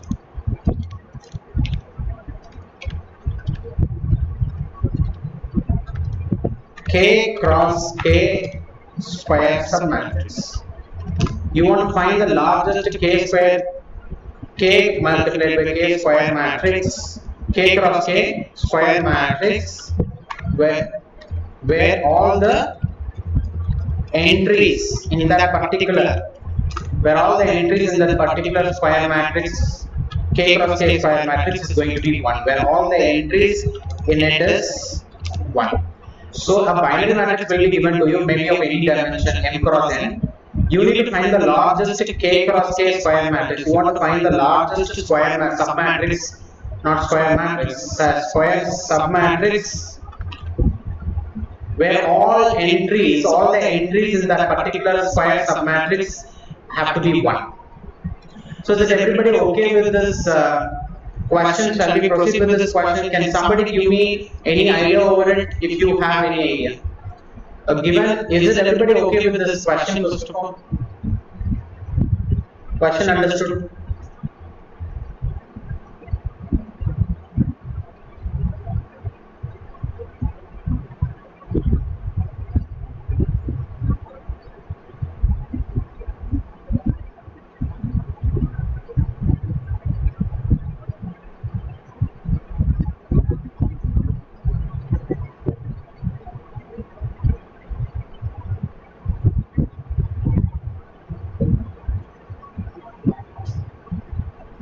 Also explain complexity of this.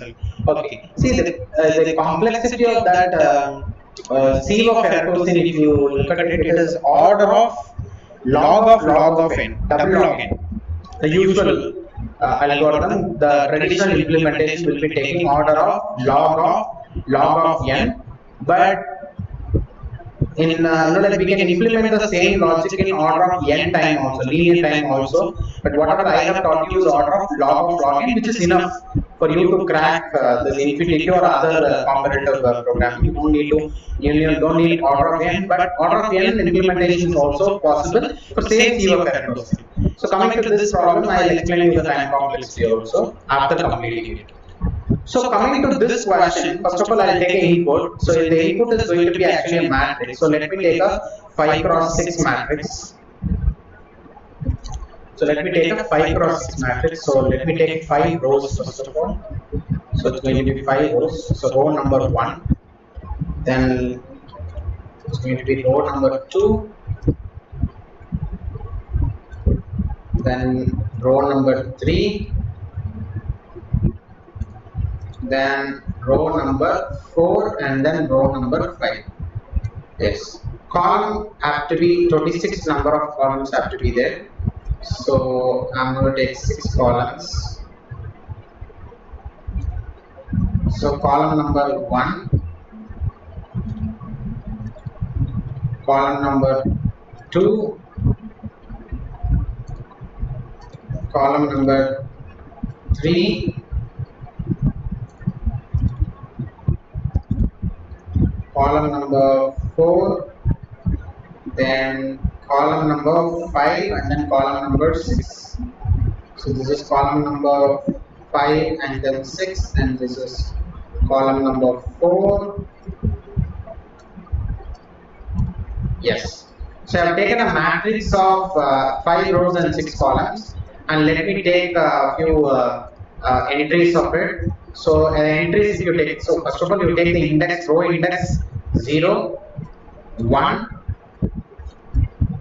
2, 3, 4, and coming to column 0, 1, 2, 3, 4, and then 5. Now take the entries of it. Let me take entries. So the entries are going to be 1, 0, because the entries have to be either 1 or 0, right? So 1, 0, 1, 1, 0, 1. Then second, first index row have to be completely is going to take 1. Right? Then 1, 0, I have to go with 4 ones. Then it's going to be 1, 1, 1. Finally, we have 1 0 here, and 1 0, 1 0, 1 0. So what they are asking is, given a binary matrix, you need to find the largest k cross k square submatrix where all the entries in it is 1.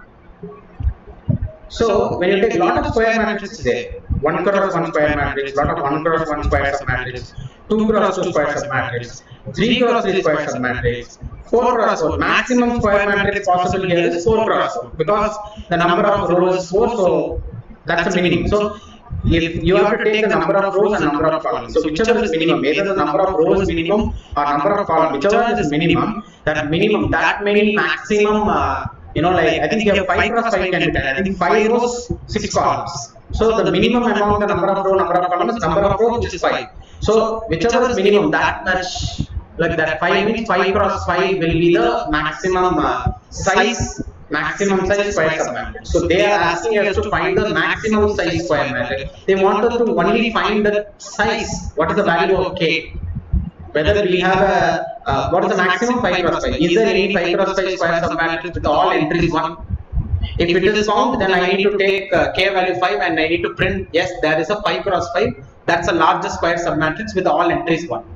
If not, check for 4 cross 4. All the possible 4 cross 4. Check for all the possible 3 cross 3. Check for all the possible 2 cross 2, then 1 cross 1, then 0, all the 1 cross 1. So when you take all these possibilities, maximum 2 power n possibilities, such kind of possibilities are available. So if you want to go and check all such kind of possibility, then the time taken will be order of 2 power n if you want to go and check all the possibilities. Okay, if you want to check for all the possibilities, then you have to do this. Order of 2 power n, big O of 2 power n. But we can also reduce the time complexity of it. We can also reduce the time complexity of it by using a technique called as dynamic programming. So I will tell you what is the using dynamic programming, what we are going to do, how we are going to reduce the time from 2 power n. Instead of 2 power n, how we are going to reduce the time. Okay, so we will be reducing the time to n square. From 2 power n, we will be reducing the time complexity to 2 square. So let us n square. So let us check how it is possible. So let me take one more matrix, and this matrix also should be having 6 columns. So column number 1, so 2, then 3, then 4, then 5. So row 1, column 2, column 3, column 4, column 5, and then column 6. So column 5, column 6.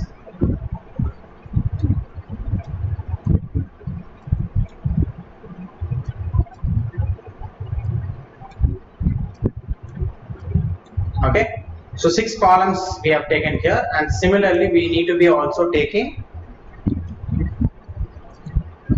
5 rows. We have to be taking. So first row is here, then next row, third row, and final. So second row is here, and then the third row is here, and fourth row and fifth row have to be here. So it's typically row number 2, row number 3, then row number 4, and row number 5. Okay, absolutely fine. So now let us start with this index.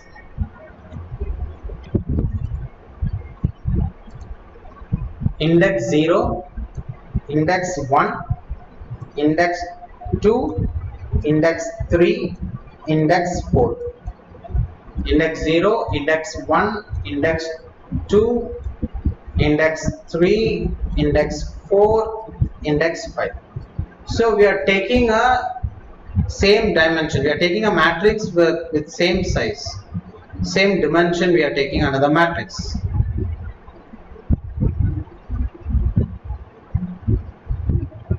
Okay. Now, after this, now what we need to do is we need to copy 0th row and 0th column as it is. I'll tell you the reason later, but we need to definitely copy the entire 0th row and 0th column. So 0th row 1 0 1 1 0 1 1 1 1 1. Why we are copying the entire 0th row and 0th column is, if you check first row and 0th row 0th column, any cell if you take from 0th row and 0th column, maximum possible square submatrix is 1 cross 1. Am I right? In 0th row and 0th column, maximum you have the accessibility of 0th row and 0th column. So maximum you can take one cell and you can say that it is 1 cross 1 square submatrix. So what I can say is, initially this is a square matrix, 1 cross 1 square matrix where all entries is 1. So I'm taking 1, mentioning the k value. So here in this particular index there is a 1 cross 1 square submatrix with all entries 1. Here all the entries of the square submatrix is not with 1. So that's the reason we are copying the same cell values in 0th column, 0th row and 0th column. Because in those 0th row and 0th column, maximum of 1 cross 1 square matrix only, square submatrix only we will be able to see. Now coming to second row, what happens? Second row, second column, maximum of 2 cross 2 submatrix you are able to see. How we are going to find the answer for this?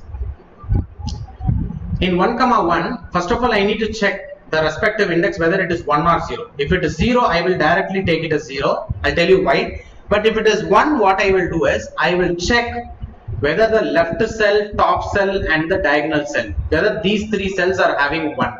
Because if these 3 cells are having 1, I can take the current cell value 1, I can combine it and I can form a 2 cross 2.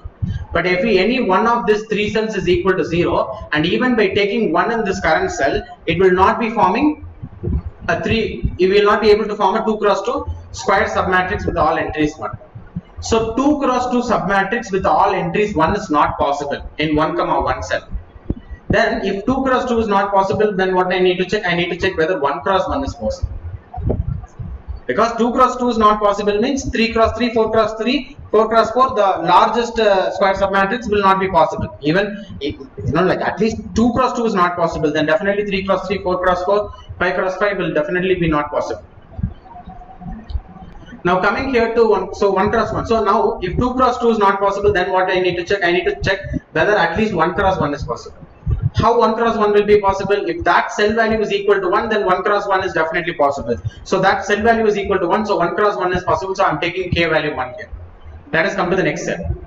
Here also maximum 2 cross 2. So I need to check top, left and diagonal. If all these 3 cells are having 1, then 2 cross 2 is possible.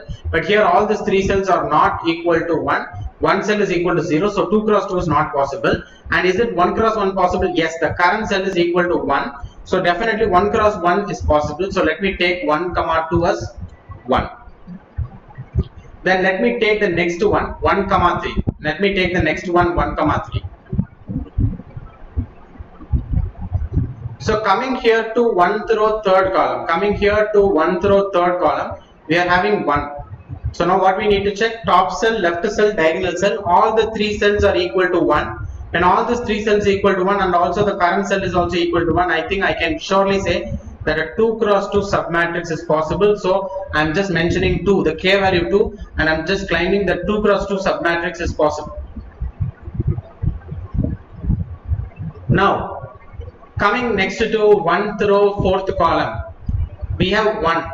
The maximum square submatrix possible is 2 cross 2. How to check it?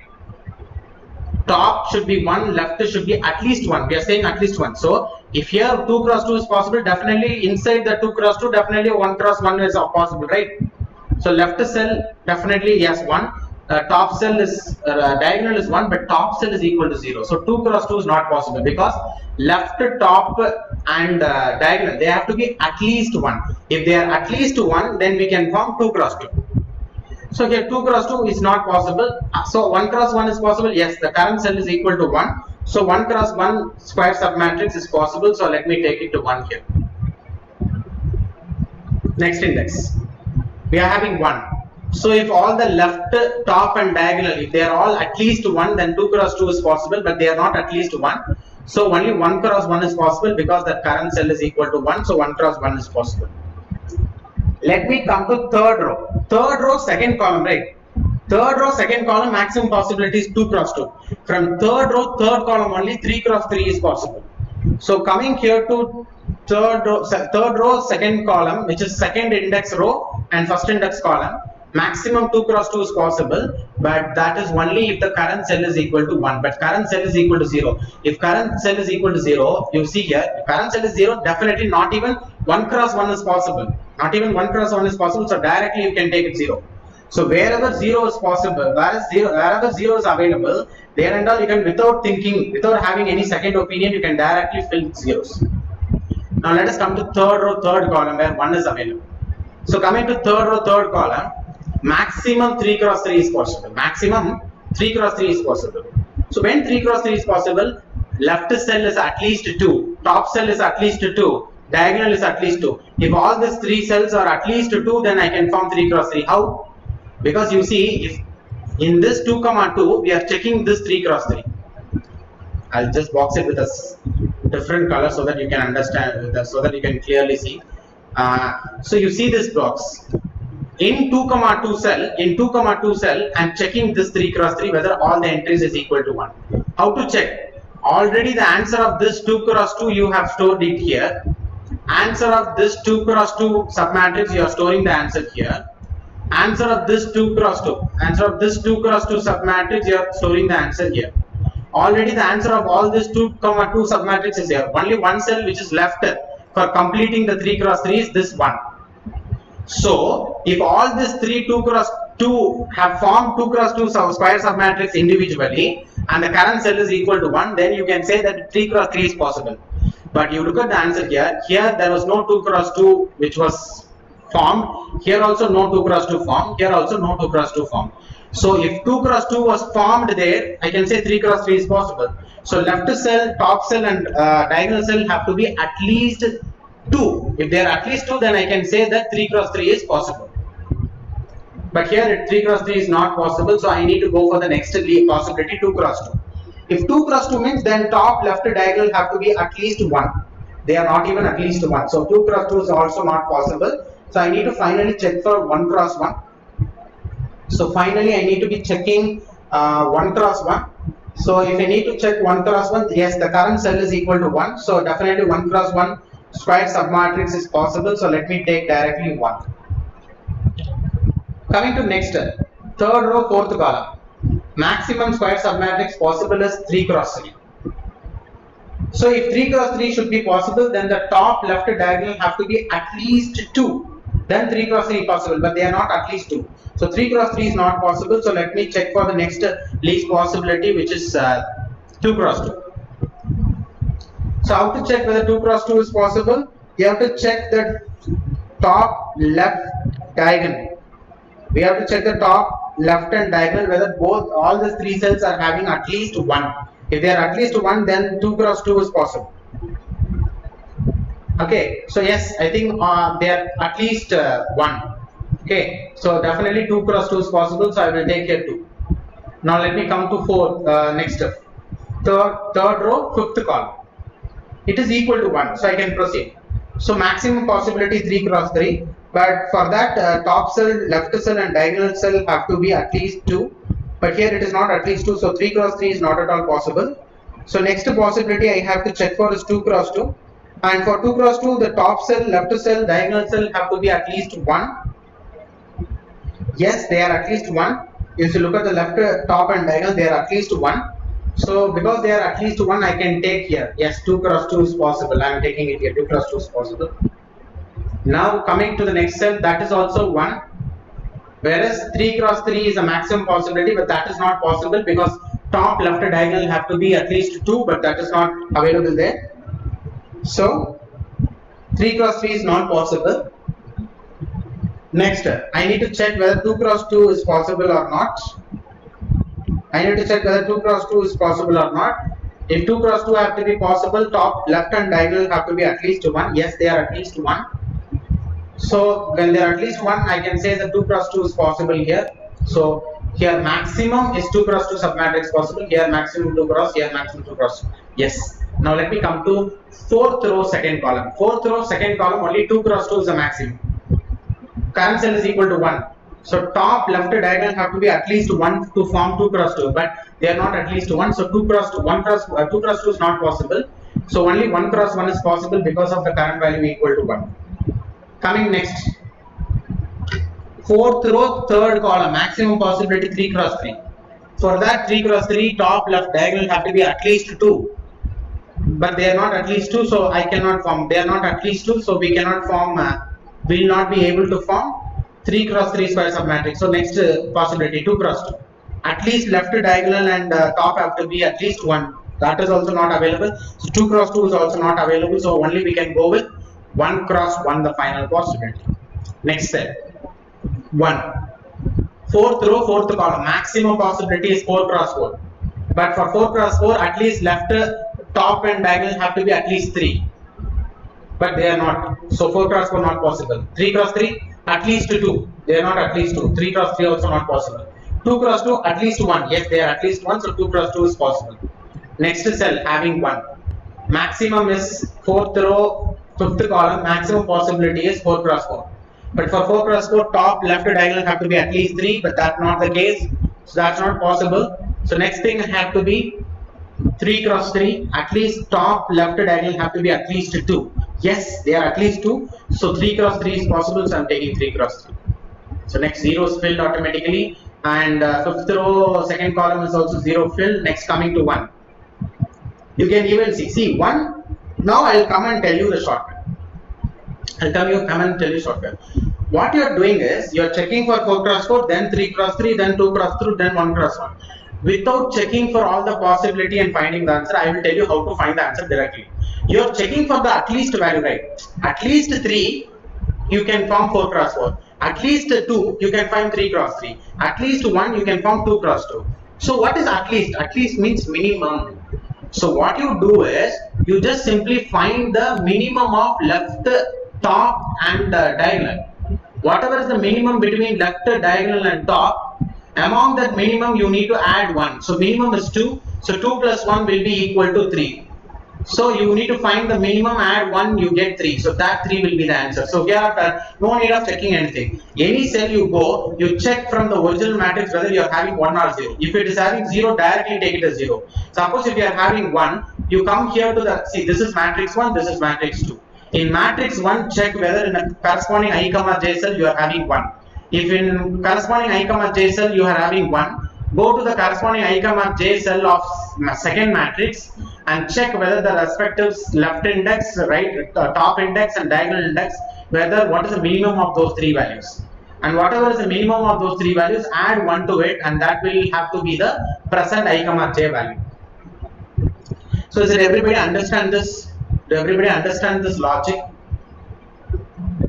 Do everybody understand the logic of this particular problem? How it has to be solved? So coming to the last cell, how it has to be solved? Coming to the last row, coming to this particular 4, 2, the minimum of left, top and diagonal is 0. That 0 plus 1, you can take it as 1. Here the minimum is 0 plus 1, 1. So wherever you go, find the, if the value is 1, if the I, j value is equal to 1, then you find the minimum of left, top and diagonal, and among those minimum, add 1 to it and print it in the present form.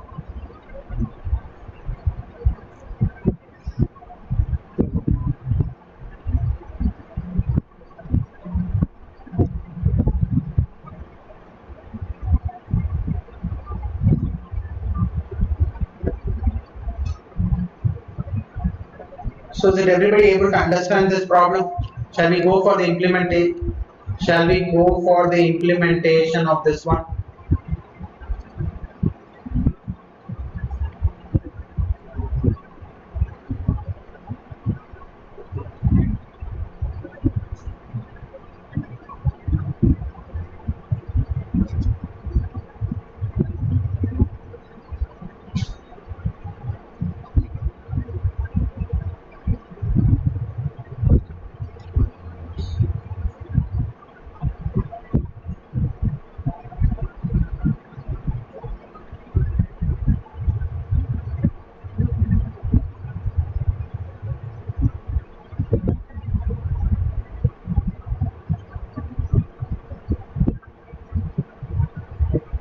Yes.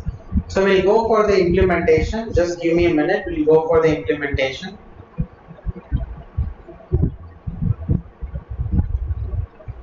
Yes. So let me create a new file, and this is going to be square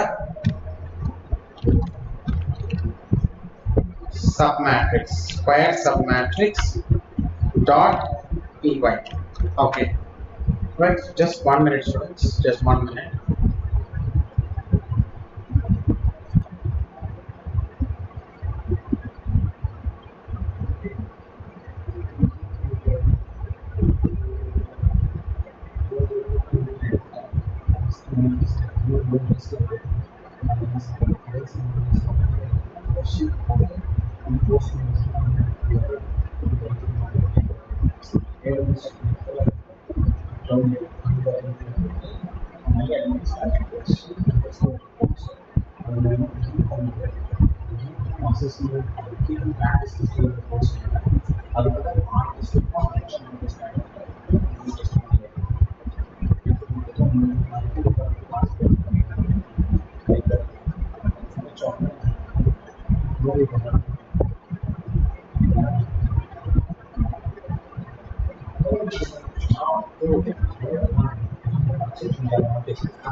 Okay, fine, students.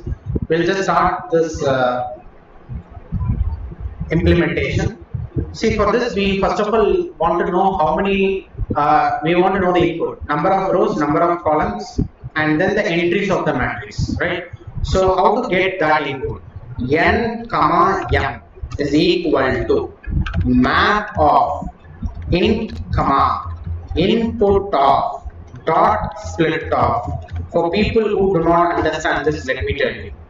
In the same line, if an input like this is given, like 10 space 5 is given, first of all, in this among whatever line we have given, this input of will be working first. So that input of will take this entire thing, including space, everything as a string. Then dot split off will be working. The split off function, what it will do is, wherever space is there, it will cut it separately, and it will make this 10 as a separate string, and it will make 5 as a separate string, and it will take both these values as a list. It will pack it as a list.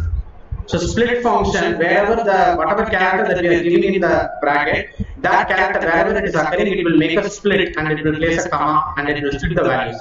And overall, all the values it will pack it inside a rectangular bracket. It will place it inside a list. Now after that, this entire input dot split off is having this list, and this map of function will take two parameters. Left side parameter should be the name of some function. Right side parameter you should have list or string, or like we call it as iterables. I will come to that. What is iterables? Or like the data types where multiple values will be taken. Like list will take a collection of elements, string will take collection of characters. That is also iterable. Set is a collection of characters. It is also iterable. Dictionary is iterable. Set is iterable. So list tuple, dictionary, set, string. All these 5 things are iterables. Called as iterables in Python. So second parameter can be any iterable. What will happen? In the second iterable, for every value, the left side function will be applied. So for 10, if the left side function integer is applied, what will happen? The string will be converted to integer. For the second element, the same integer, it will be converted to integer. So if some function needs to be applied for all the elements of the list, then we have to use map, where the second parameter you can give any iterable. And second, the first parameter you have to specify only the name, no bracket, everything has to come. Only the name of the function, and that function will be applied to all the elements of the iterable, whatever you have mentioned on the second parameter. So this what will be happening? It will take a multiple values as a list, and it will convert it as an integer also. Now, when you are assigning it to n comma m, what will happen? Automatically, this 10 will be assigned to n, and this 5 will be assigned to m. This is what we call it as packing actually. I can just show you about this. So let me just show you. So when you look at here, I'll take x is equal to list, which is going to be 1, 5, 10 for example. Now if I give a, b, c is equal to x, left right side you have a list, right? Automatically all these 3 values will be assigned to a, b, c respectively, and you can see here a1, b having 5 and c is having 10. C is having 10. Okay. A, then B, then C.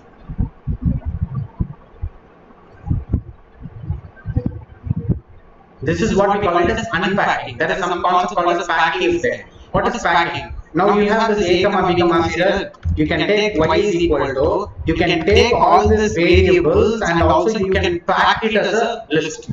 When variables you are packing it up and making it as a list, this process is called as packing.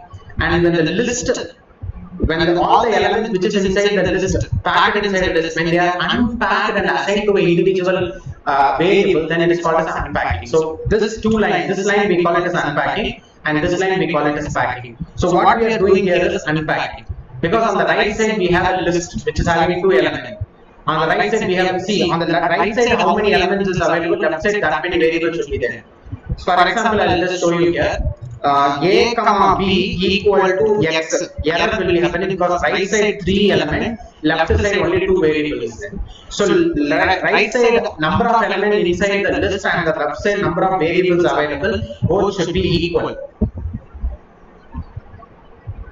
Both should be equal.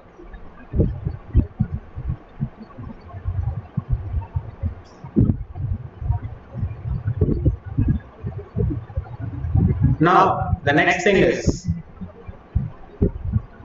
after taking the number of rows, number of columns, n is having the number of rows, m will be having the number of columns.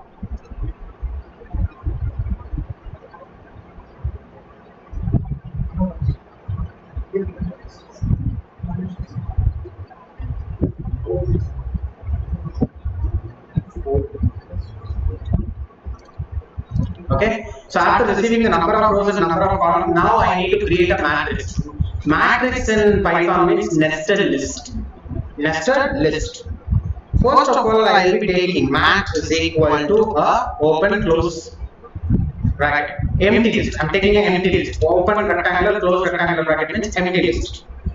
Then now what I'm going to do is every row separately I'm going to take. I'm going to receive it as an input and I'm going to store it inside this MAT. So when a list is stored inside another list, it becomes nested list. It will become nested list.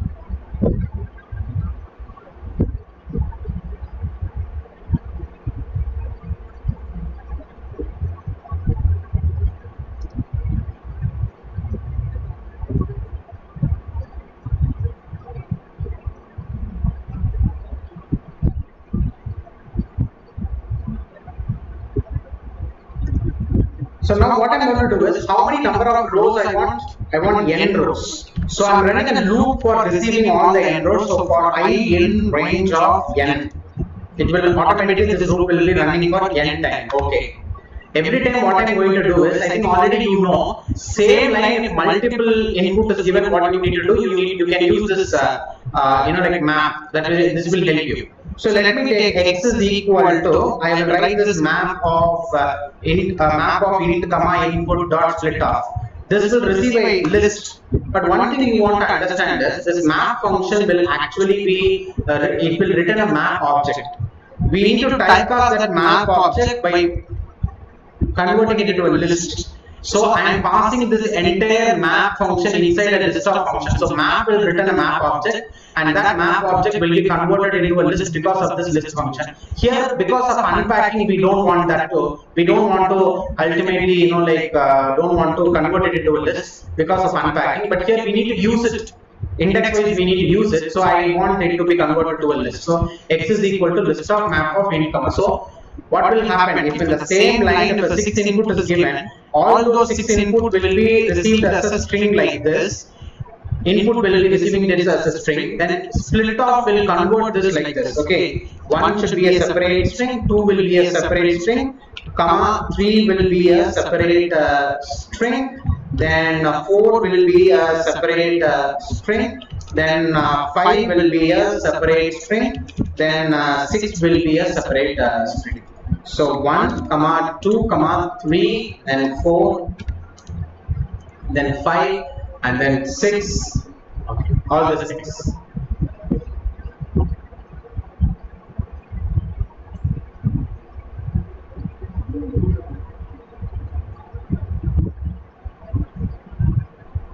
Okay, so this will be packed as a list now.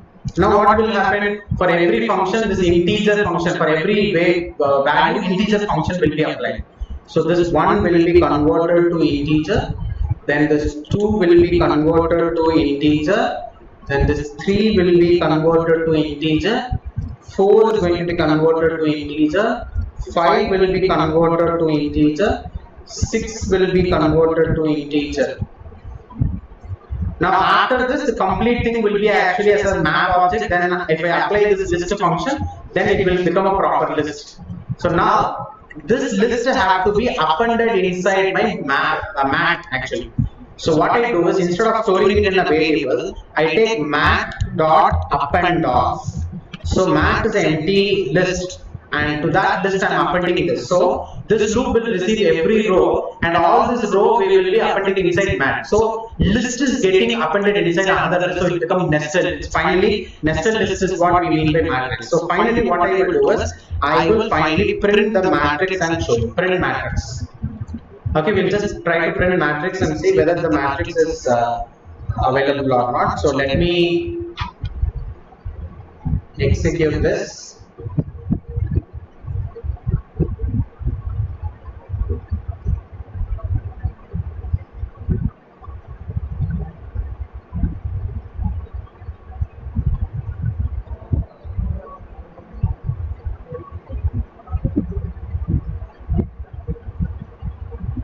Okay, fine. Just give me a minute.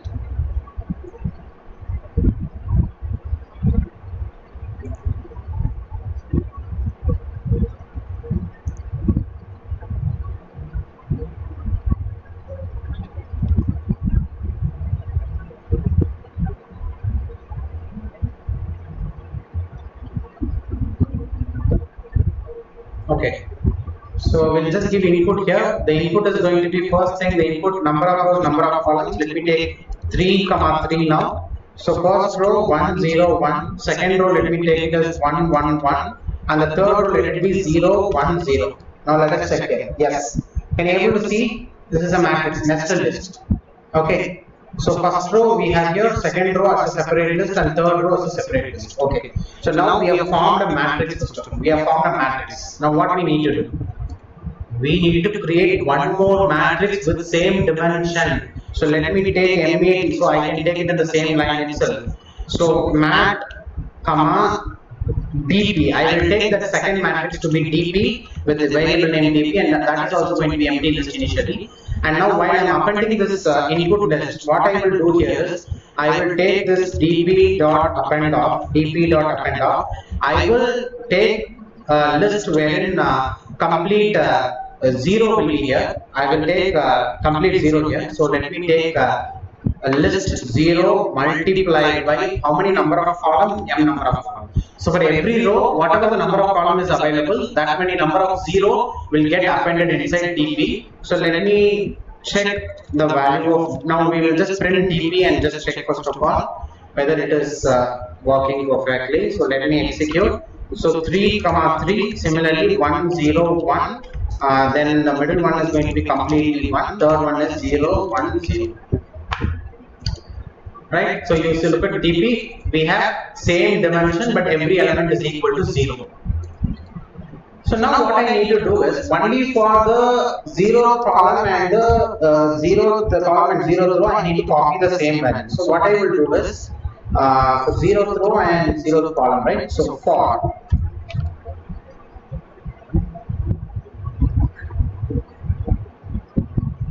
I in range, I think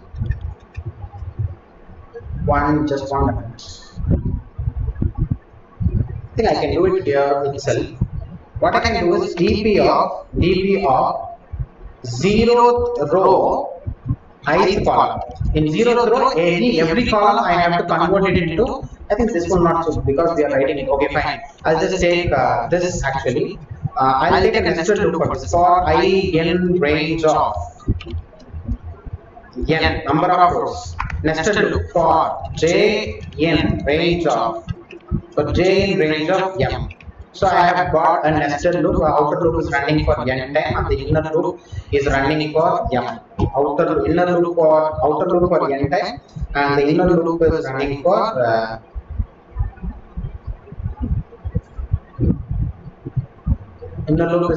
m time. So outer loop is for number of rows, and the inner loop is for number of column. Okay. So now inside this loop, what I need to do? Now I need to check if either I is equal to 0. I equal to 0 means it's 0th row, or otherwise j equal to 0. If I equal to 0 or otherwise j equal to 0, they will be definitely either 0th row or 0th column. They will be either 0th row or 0th column. So I want to reach that db of specific I comma j. I have to reach that specific I comma j cell, and I need to copy mat of ij. Original array I comma j, whatever is available, the same element I need to take and I need to store it in db. So I'm just copying all the elements. I'm just copying all the elements from original matrix to db only for 0th row and 0th column.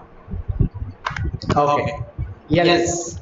Apart from 0th row and 0th column, for all the other columns, all the other cells, what we need to do? For all the other I comma j cells, what need to happen? For all the other I comma j cell, if you see, for all the other I comma j cell,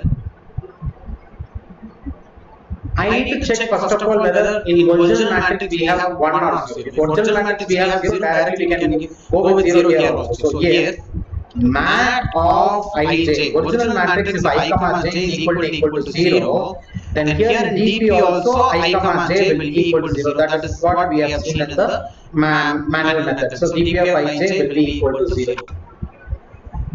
If not, else, which means the original I comma j we have 1. In original I comma j, if we have 1, what we need to have to, in dp of I comma j, we need to find the minimum of top left diagonal. So minimum of what will be the top cell? dp of I minus 1 j will be the top cell. If I comma j is the present cell, then I minus 1 comma j will be the top cell.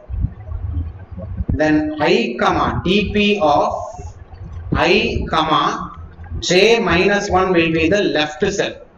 Then dp of I minus 1 j minus 1 will be diagonal. I need to find the minimum of all these 3 cells, and I need to add 1 to it, and I need to store it in dp of ij. This is what we need to do if mat of ij is equal to 1.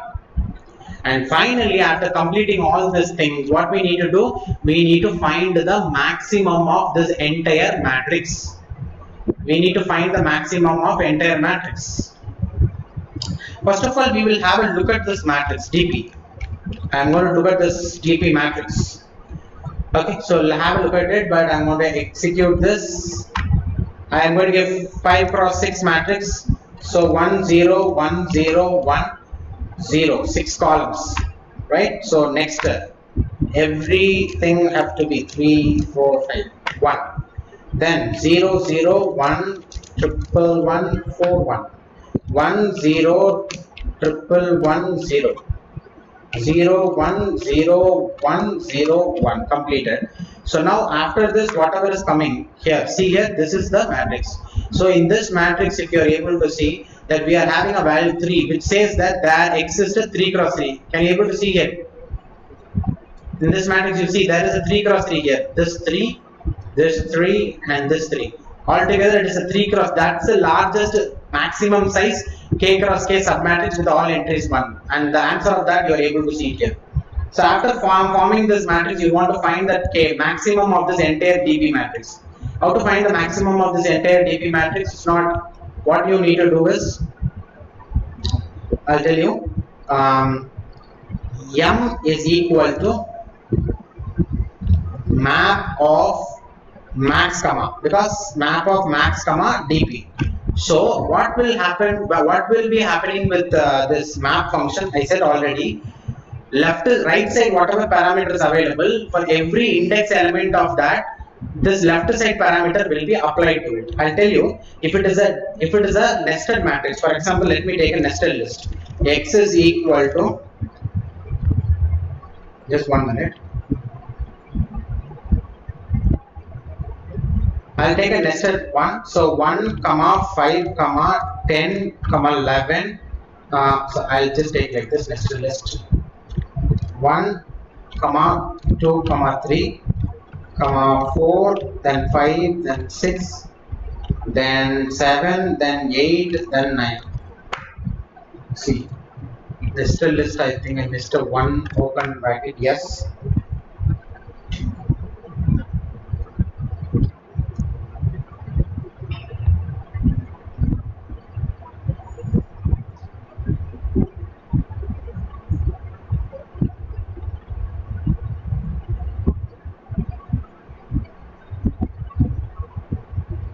Okay, so now I have taken a nested list.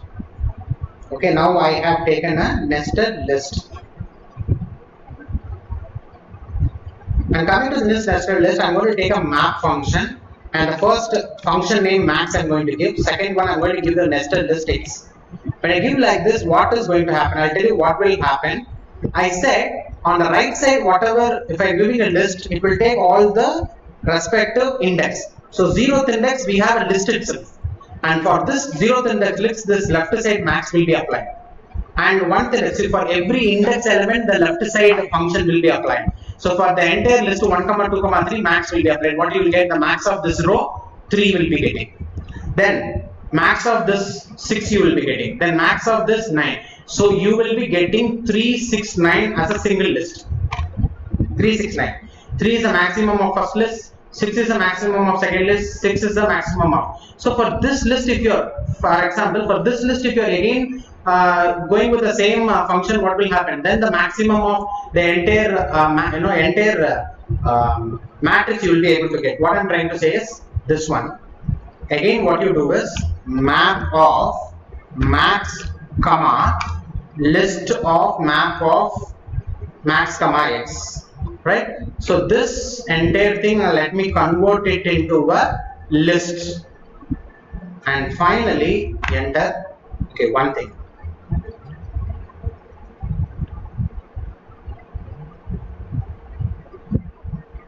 Okay, just 1 minute.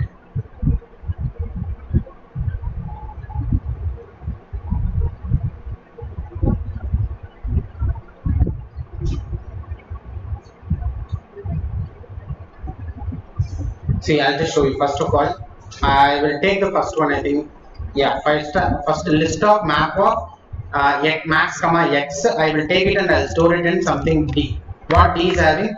D we are having 3, 6, 9. Now what I'm telling is, you go with map of max comma D, and this have to be converted to list of. So I'm asking you to perform this map operation twice. Okay, int object is not iterable, which is out here. Okay, fine. So I think max is a function which can be applied only for list.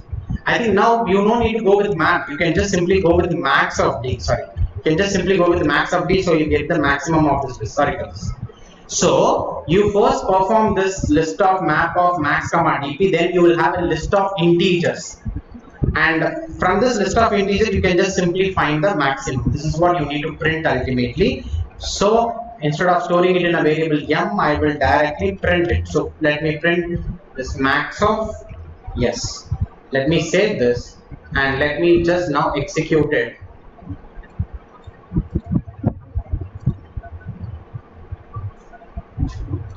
Yes. Now let me give input. The same input I'm going to give here also.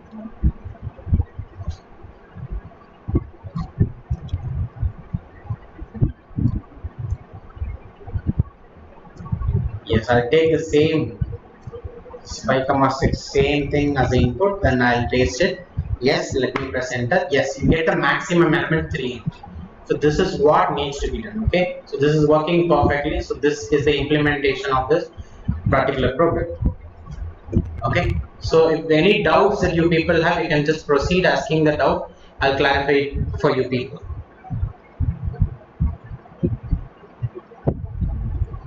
Any doubt you have, you can just clarify it now.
ஒரு நான் 10 மினிட்ஸில் stop பண்ணிடுவேன்னா அதுக்கப்புறம் ஒரு problem இன்னும் 10 நிமிஷத்தில் முடியும்.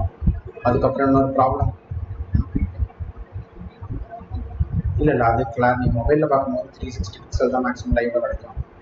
அது லேப்டாப்பில் பார்க்கும்போது கரெக்டாக இருக்கும். நீங்கள் இது ஒரு 8:40 முடிச்சிடலாம். அதுக்கப்புறம் இன்னொரு ப்ராப்ளம் ஆரம்பிச்சா முடிய முடியாது. ஓகே சரி okay.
Fine students, I think so what we have done today is actually we have taken like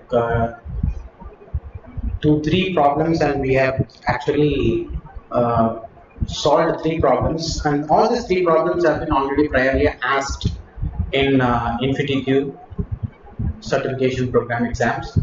So what I would like to tell you is that I'll tell you the areas where you need to concentrate for cracking both the coding questions.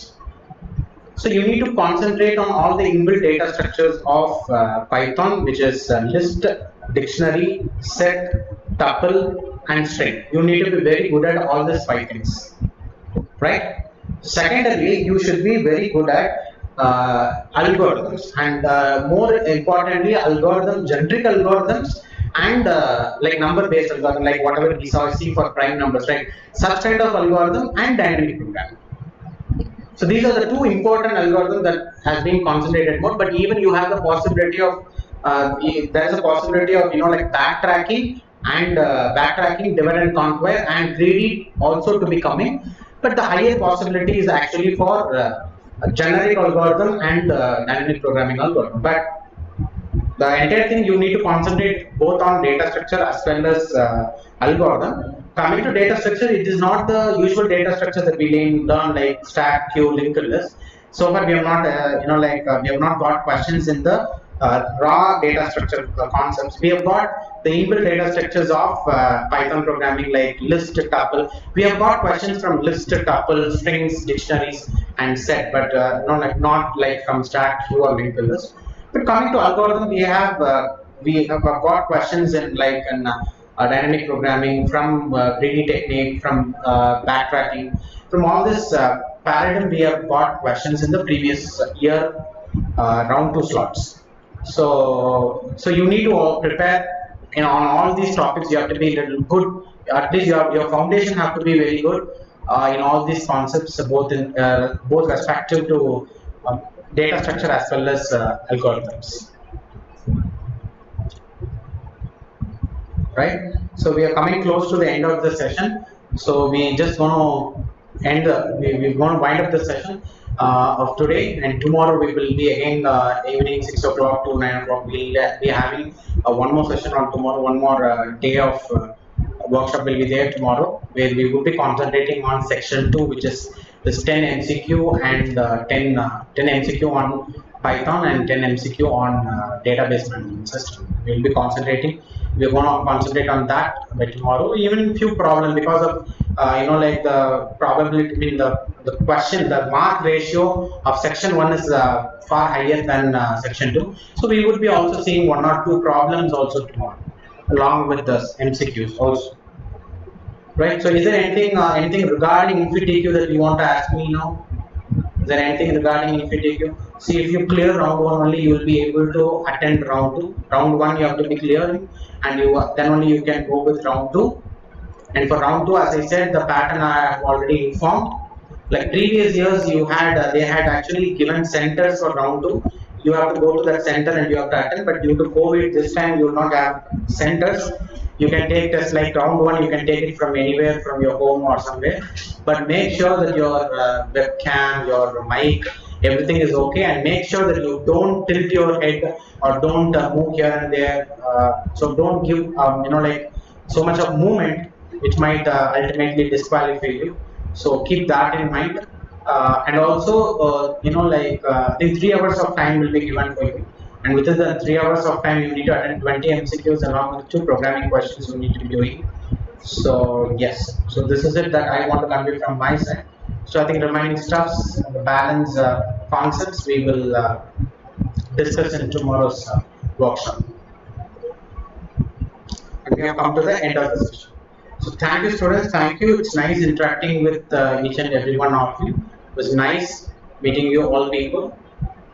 So thank you, students. Thank you from my side. If anything needs to be asked, you can use the live chat and you can proceed. The session is over, and I'm ready to take up your questions and your yes.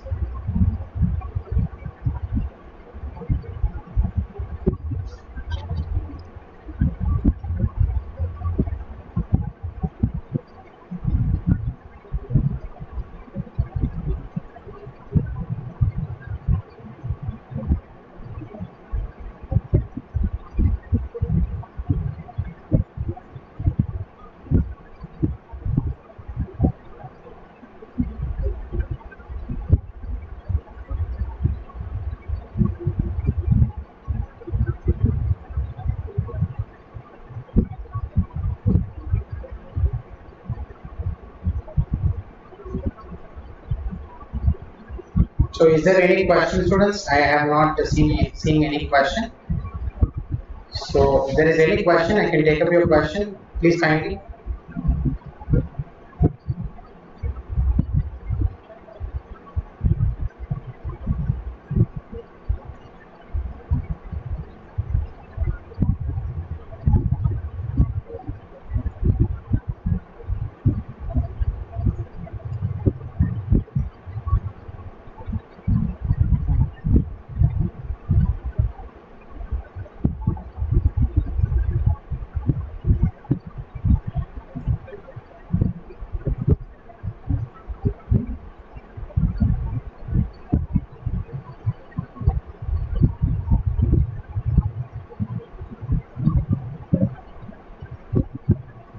Right, students, we can just wind up the session. Thank you, students. Thank you so much. I'm ending up the session. Thank you so much.